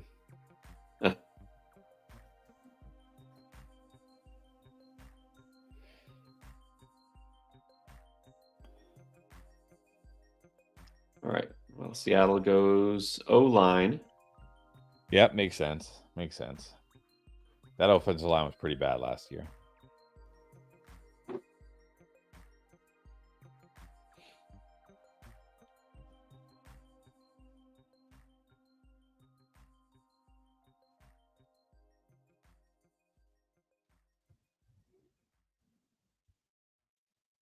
All right. Arizona with another pick, and then we get the Rams and then the Steelers. So still room for another receiver to come off the board. Top receivers left that have not been drafted. Now that Burton is off the board, I mean, we talked about Roman Wilson, Troy Franklin. Who do you think is the next receiver drafted? Who do I think Troy Franklin is probably the next wide receiver drafted.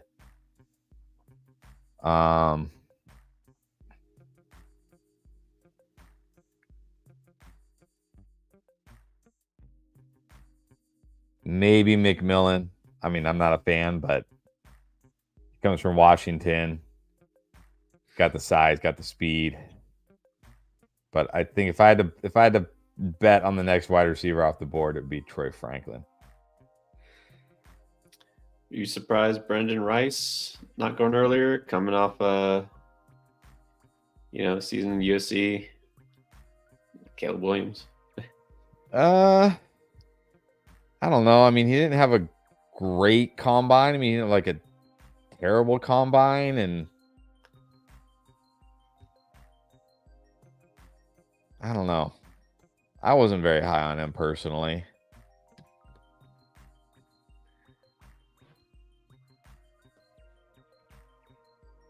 Well, here you go. They did take tight end. Arizona with a tight end. Tip Raymond. Who even is that? Who is that? Well, what I tell you, Tip Raymond Oh, at he's the very bottom of the tight end rankings here. Did not think he would be going that high. There's several tight ends I had over him, but he really is just a blocking tight end. I think he's going to be somebody who had very limited production. I think they even said that. Didn't really show significant improvement year after year. Wasn't much used as a receiver. They already have Trey McBride, so I think it's pretty obvious what they are going to do here. They took him in to be another big body to just block. So I would say you could probably ignore, even though he was the third tight end off the board here. I think for fantasy, you can pretty much ignore him. Okay. I mean, that's fine. That's great because I don't want Trey McBride's value to get crushed. But why do you need to draft that type of tight end in round 3? Are you you're worried that somebody else is looking at Tip Raymond, a blocking tight end in round 3? He probably would have been available at least a round later. I don't know. I guess they have so many third-round picks. I guess they didn't care. But that feels like a reach.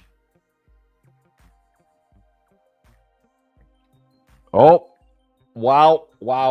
Blake Corum to the Rams. I said I could see them going here. Oh my gosh, Kyron Williams. Wow, to the Rams. Okay. So he went to LA, just the other LA team. Now that is very, very intriguing. What does this mean? I mean, look, this is still just a third-round pick, but there have not been many running backs going off the board. Is this just we don't want to have to deal with plucking Darrell Henderson off the street again, or are they looking for a successor? Third-round draft cap, we're talking about running backs. He's the third running back picked. You can say, it's the third round. He's the third running back pick. Blake Corum was a touchdown machine. Whatever you think of Blake Corum, the guy knows how to get in the end zone. If he becomes even just the goal line back here, oh man, this is brutal for Kyron. It's brutal. Do you think impact right away? Does this move Kyron out of the first round? No way I could take Kyron in the first round now. I mean, if he loses even if he just loses touchdowns, what if he loses more than touchdowns? Sean McVay, if Blake Corum, we've seen this multiple times now with Sean McVay, with different running backs, no matter how good we thought they were. If Blake Corum is playing better than Kyron Williams, he will not hesitate to make Blake Corum the workhorse running back. He will not care. Like Kyron Williams will just stand on the sidelines like Cam Akers was doing, like Todd Gurley was doing. I mean, like he will not care. He will not care. If you're better, you're playing, right? This cannot be good for Kyron. This is not good for Kyron. And this is what I kept saying. Like I said, like, yeah, in redraft, in best ball, give me Kyron Williams in the early second round. Dynasty, please trade Kyron Williams. This is why. This is why. Oh man. Wow. That's a surprise. I mean,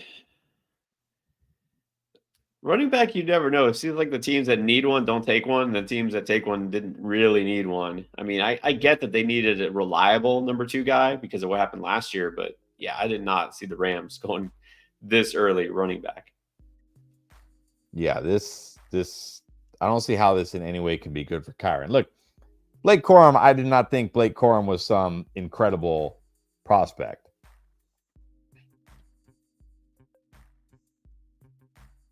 But again, just absolute. I'll say a few things I liked about Blake Corum. Again, you get near the goal line, you give him the ball, he's finding the end zone. Just some guys just have that nose for the end zone, right? Like you get him the ball at the 1 or 2 yard line, they find that little sliver and they know how to get in there. I will also say, underrated pass catcher. Very impressed by his pass catching. Not only his pass catching, his awareness of where to be to give his quarterback a safety valve. I was very impressed by that. And then the other thing is it sounds like cliche to say it, but he's just a smart football player. Like you don't have to worry about him like getting the ball and running sideways and losing. Like he's going to go forward. He's going to fall forward. He's never going to kill you.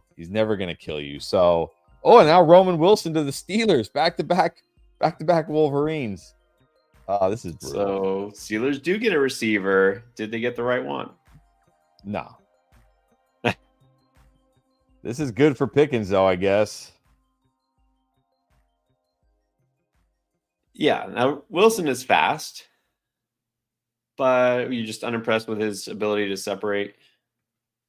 Yeah, his unimpressive ability to separate. I don't see how he's not just a pure slot receiver in the NFL, which is fine. They don't have that. But I don't see how he can do more than that. Just play the slot, run those slot wide receiver routes, slants, screens, flats, just those little nothing routes where everything has to be done by you, right? Kind of like Juju. That's Juju. He just runs those little slot routes, and if he's not breaking tackles, he's not getting any yards. And then let's be real here. I mean, it's the Steelers with Arthur Smith. How excited can we be? Yeah, that's a good point. That really, we really actually should be glad that they didn't take a receiver earlier, shouldn't we? Yes. Yeah, Roman Overture. So Troy Franklin's still out there. Looks like he might wind up being a 4th round pick. There's still several picks to go in this round. So PJ Nasty saying he doesn't like that spot for Corum. Hey, if he gets significant snaps, you will love that spot for Corum because that is the best system for a running back. You've seen what he can do with guys like Kyron Williams. You remember Todd Gurley, of course. Yeah. That's what I'm saying. Like, yeah, I mean, it's not as good as if Blake Corum went to like the Chargers or the Cowboys, of course. But yeah, again, we gotta remember Kyron Williams, nothing special as a prospect, nothing special as an athlete. Look, he was great last year. Obviously he was great last year, but we've seen many 1-year wonders in the NFL. And now I got to start really wondering if he's going to be a 1-year wonder. Especially at the running back position. So yeah, yes. I think it's a good spot for Corum, and I think you might not like that spot for Kyron Williams. Giants should have taken him. Yeah, Giants probably could have, but they got plenty of other needs more so than the Yeah, Rams I mean do. Giants Okay, could take almost anybody. yeah, exactly. Sam, what's up, Sam? He's just checking in because of the corn pick, and he said he missed the Burton reaction. I guess he's just joining us. So, quick rundown. Burton going to the Bengals. Gotta like it. Maybe this year, if T. Higgins is still on the team, he only plays in 3 wide receiver sets. But with Brian Callahan, they ran a ton of 3 wide receiver sets. I doubt that will change, but we'll see. But then you got to think next year, T. Higgins is gone. Because remember, they franchise tagged him. So you're not going to franchise tag the guy 2 times in a row, because then you end up just paying him so much money. It's like you should have just signed him to an extension at that point. So then you got to feel really good about Burton. We both like him a lot as a prospect. He was one of our favorites in this class. We thought he was very underrated when people hardly talked about him. So yeah, love it. Love it for Burton. Love it. Yeah, definitely love it. Got everything you could want. Number one, tied to a high-end quarterback, Burrow. Number 2, Yes. Opportunity is going to be there, because this is not necessitate a T. Higgins trade right now, this year even, because Tyler Boyd is gone. They really didn't have a lot of depth, and they got some later on guys from last year like Iosivas and Charlie Jones, whatever, Trent Irwin. Burton could start to make an impact this season right away. And then long term, this could wind up being great. So I think this is one of the better landing spots for a receiver. And of course, this is a receiver that we both really liked coming through the pre-draft process. So great spot for Burton. And you may not feel that way right now, but it's actually a good spot for Blake Corum too. Yes. I think I've not. I mean, at a minimum, it's hard to see the Rams not making Blake Corum the primary goal line back. Would think so. He's going to have a role right away. He's going to have a role for sure. Yeah, this is bad for Kyron. We're definitely going to have to do a. Oh man. Oh, the reaction. Biggest losers? Is Kyron up there? One of the biggest losers? Has to be. Roman Wilson, I'd say not the best landing spot. Not the best prospect anyways. No, and look, he's gonna have Russ or Justin Fields. I mean, yeah. Roman Wilson will not be on any of my dynasty teams. If I'm wrong, I'm wrong. Oh well. He's gonna have Russ and or Justin Fields and Arthur Smith. No thanks. Right. No thanks. And that's the main issue right now. He's gonna have Arthur Smith to deal with. Looks like the Browns went with OG. Went with a guard here. 3 straight Michigan players in the middle of round 3. Wow. Well, when you win the national championship, you probably are sending a lot of guys to the NFL. Looks like that's saying that's the 7th Michigan player that's been drafted. Yeah, not surprising. Always happens. Niners in the clock. Their pick is in. And then the Cowboys, we get to see finally, do the Cowboys go with a skilled player? I mean, they could still use a running back and probably a receiver to replace Gallup. Who is left? Jalen Wright could land to them, which would, again, be almost too perfect, which is probably why it's not going to happen. I don't know. What do you think? Yeah, I mean, at this point, I don't know what the Cowboys are going to do. Okay, 49ers go offensive tackle, makes sense. But if Jalen Wright goes here, might have to have him RB1 in this class just because you know you're going to get good production out of him right away.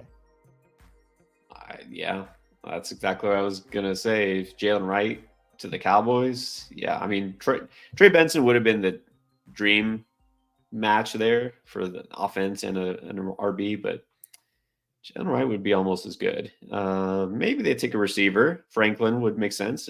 Franklin would be a decent fit there. I'm not the perfect fit, but he would still be good. But maybe they go with a guy like Javon Baker.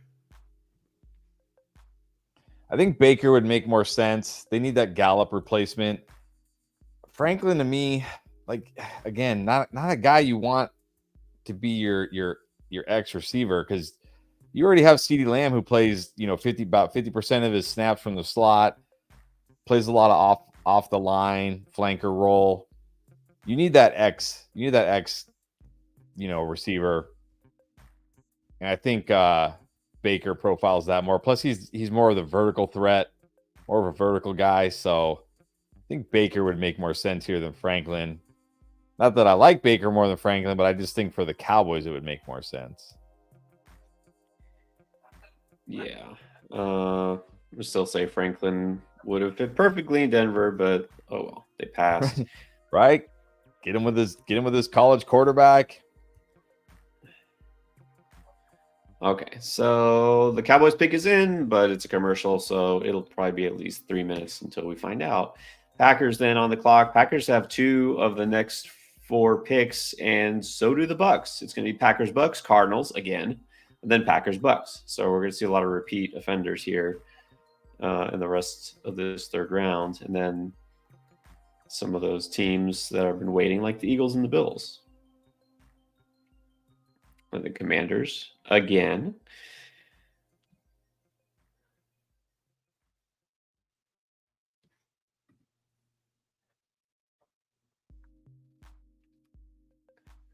Yeah, this one last time be in suspense and see if the Cowboys do something that gets us excited for fantasy.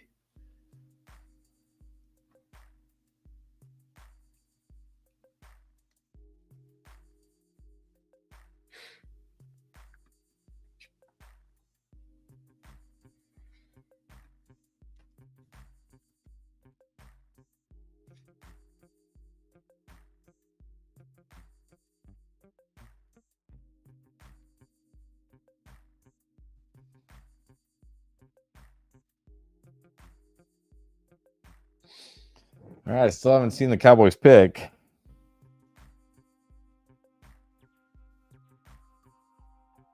No, they're stretching it out. Keeping us in suspense for like a safety. Yeah, exactly. Although they don't really need a safety, do they?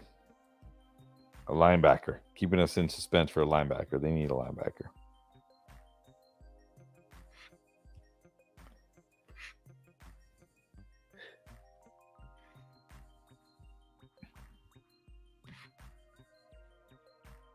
Oh, they took a linebacker. That was right. Notre Dame linebacker Maris DeLiufa. They really are just going to go with Zeke as their starting running back next year. Man. All right. Who said they were doing Zeke farming on Underdog? They may pay off for you. May pay off for you.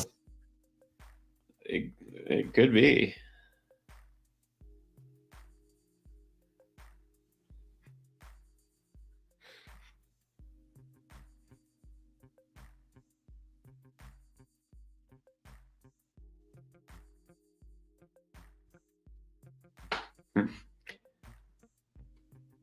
Someone tweeting out here, some Devi guy I follow, saying that Troy Franklin might wind up being this year's Amon-Ra St. Brown, or at the very least Josh Downs. We'll see. I mean, I will say, like,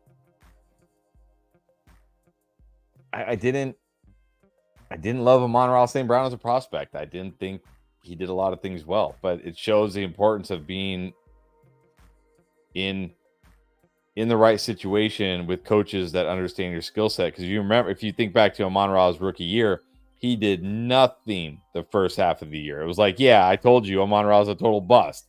Told you this guy was going to be a bust. He's terrible. And then at some point, the Lions coaching staff, because they're smart guys, obviously.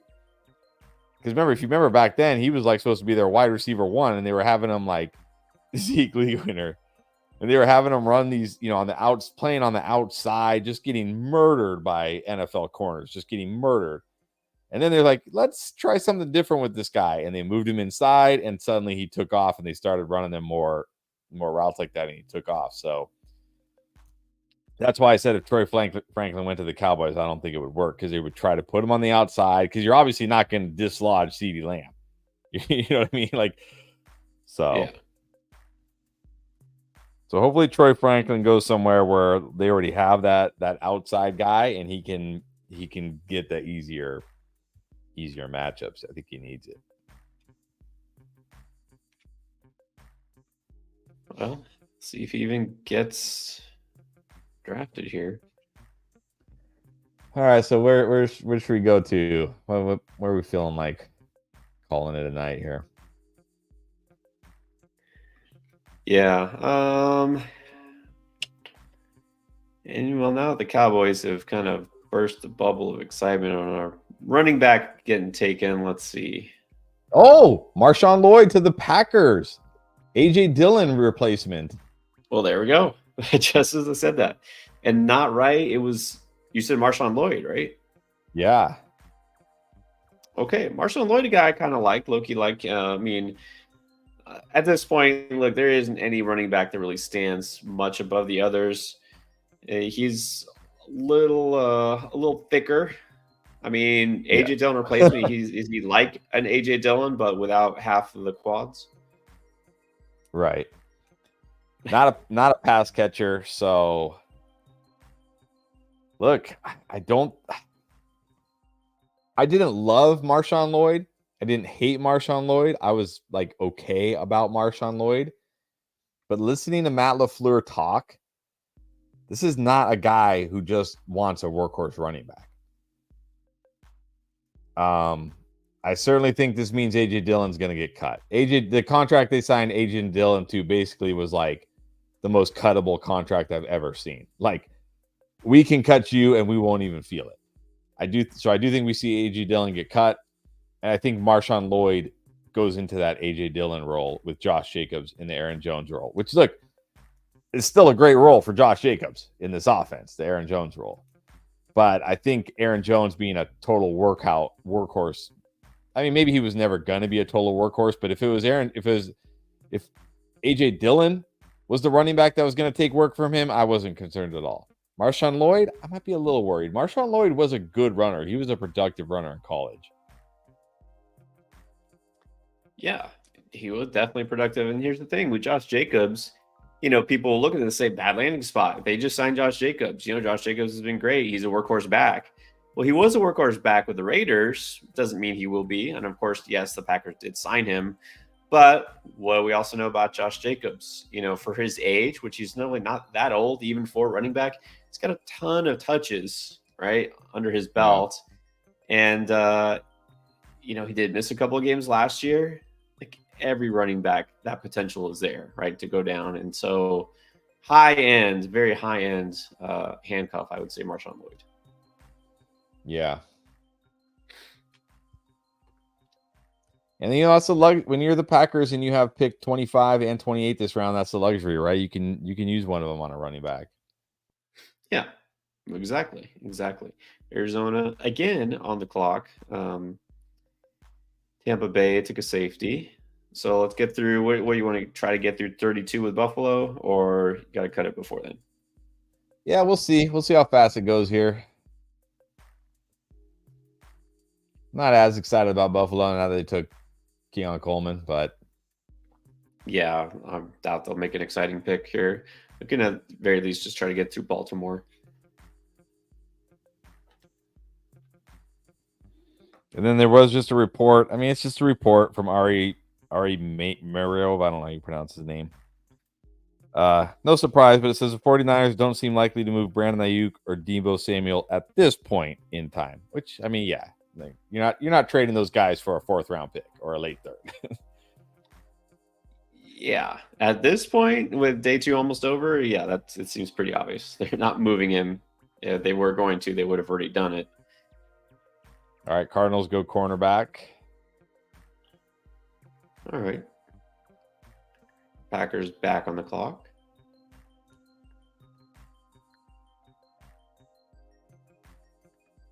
I saw somebody, I don't know, I'm randomly thinking of this, but Roman Wilson, somebody comped him to Jaden Reed. Like, I don't think so.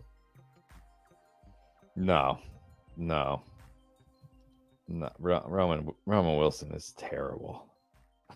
So, I mean, maybe I'm size wrong. wise, sure, size is pretty comparable, but remember that Jaden Reed was one of Matt Harmon's favorite last year, so he was so effective getting open, and Roman Wilson is kind of the opposite. Yeah. I mean, I don't even know where Roman Wilson excelled. He excelled on, like, again, those short little slot wide receiver routes. Slants, screen, flat. Like, yeah, okay.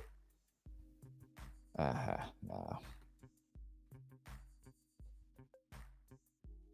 right, Green Bay's pick is in, allegedly.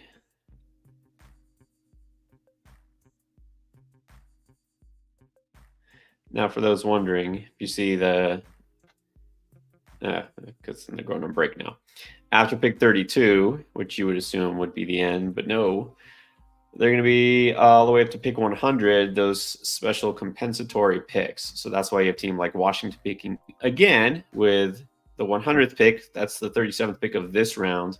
So we'll go beyond that. And then Rams also with another pick. The Steelers, another pick. Bengals, another. Jags get 33rd.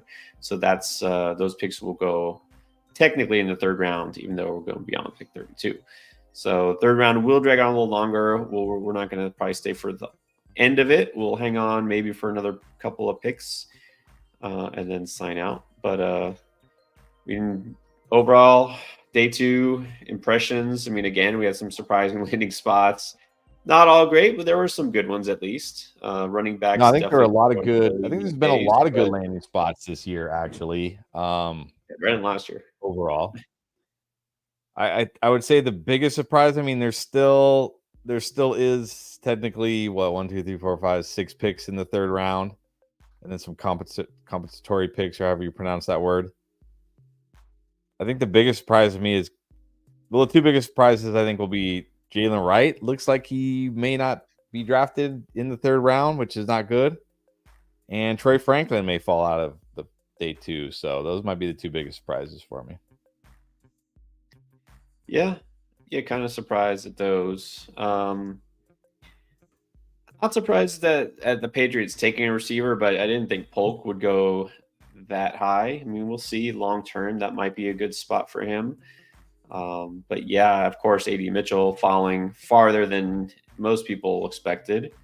But I don't think it turns out bad for him because it's a decent spot. He'll have an opportunity there. And maybe, like you said, that chip on his shoulder serves him well. And then again, just the Cowboys just not even pretending to address offense. That's, to me, surprising. Yeah, that's I don't know. But look, the way the running backs are going, maybe they can still get maybe they still end up with Jalen Wright or something. Who knows? I guess. I mean, they had a couple of shots this round. They just didn't do it. Round 4, let's see. In round 4, a lot of teams have multiple picks. I don't see the Cowboys on there. So, yeah, they just, unless they trade up, of course, a lot of teams could trade up, and at this point, it won't cost you very much. So, unless they decide to trade up and make a move, the Cowboys are done. Dude, they have a compensatory pick in round 5. Late. Man. That's it. They're done. That's it. They're done. Their draft is over. Well, they don't have a 4th rounder. They have just a compensatory. They do have a 5th round pick, but it's at the end. So that wasn't their pick, if you know what I'm saying. And then round 6, they do have a round 6, but again, it's a compensatory pick. I mean, whatever running back you're taking at that stage, you can't expect him to be a starter. Right. All right. Packers go linebacker. I'm guessing Bucks probably going to continue on defense. That defense took a huge step back last year. Yes, definitely. Bucks probably. And then Ravens. I mean, Ravens still could go wide receiver. Yeah, let's see Tampa and Baltimore picks, and then we'll call it.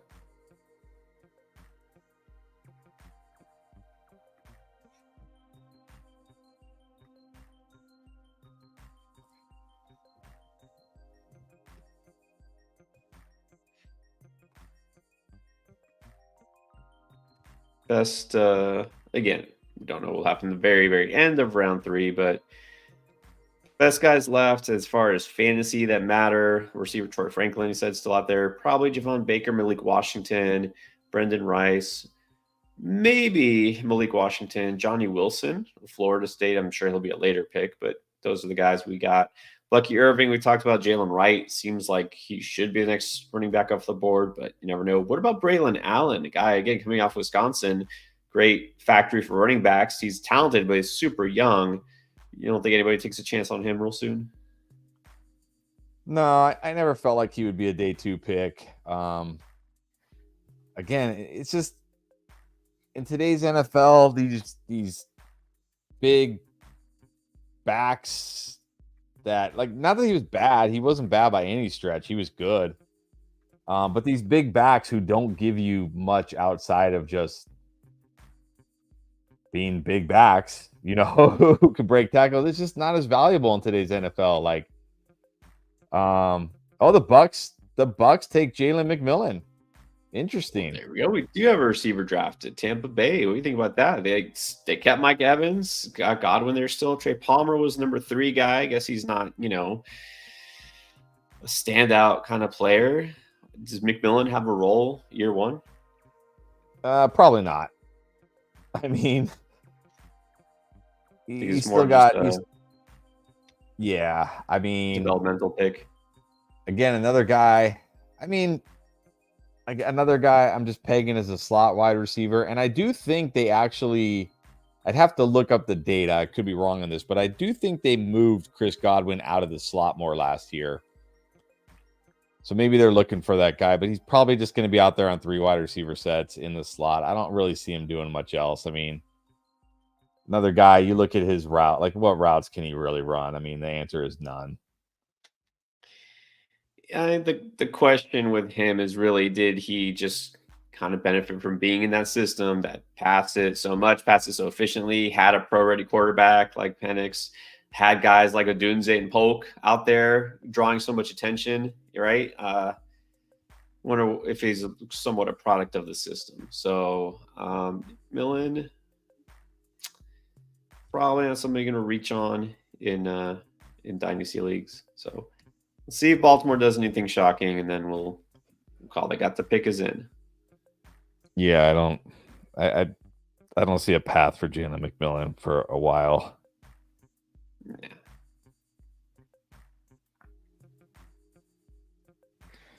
Although I do wonder, what does Chris Godwin's contract look like? Good question. So I think he's on the last year of his deal. So maybe this is like a look ahead, like, hey, like, yeah, he's on the last year of his deal. I mean, technically he has more. I guess he restructured it.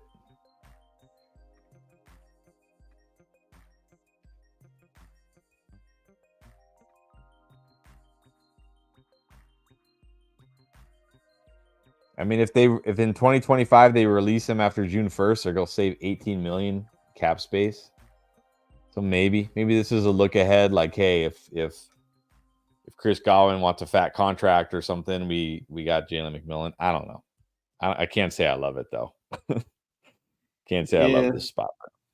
Feels more like just we need some more depth at receiver, because really Trey Palmer was their number 3 guy, or is their number 3 guy, and after that, kind of a hodgepodge. So, well, probably nothing exciting for fantasy. Baltimore says the pick is in, but we're gonna have to wait to see it. So, let's go ahead and sign off, because is now again we hit the 4-hour mark. Thank you guys for being with us, at least for part of it, and enjoy the rest of the draft if you watch it. We'll break down, of course, all of the fantasy impacts, and there's gonna be a lot in coming videos. So If you're excited for your team or for these rookies, you're ready to do your dynasty rookie drafts, whatever the case is, you just want to get to mocking, we do some mock drafts, we'll do some underdog drafts, and of course, we'll have a lot of videos breaking down what this actually means for fantasy. So check for that coming up pretty soon.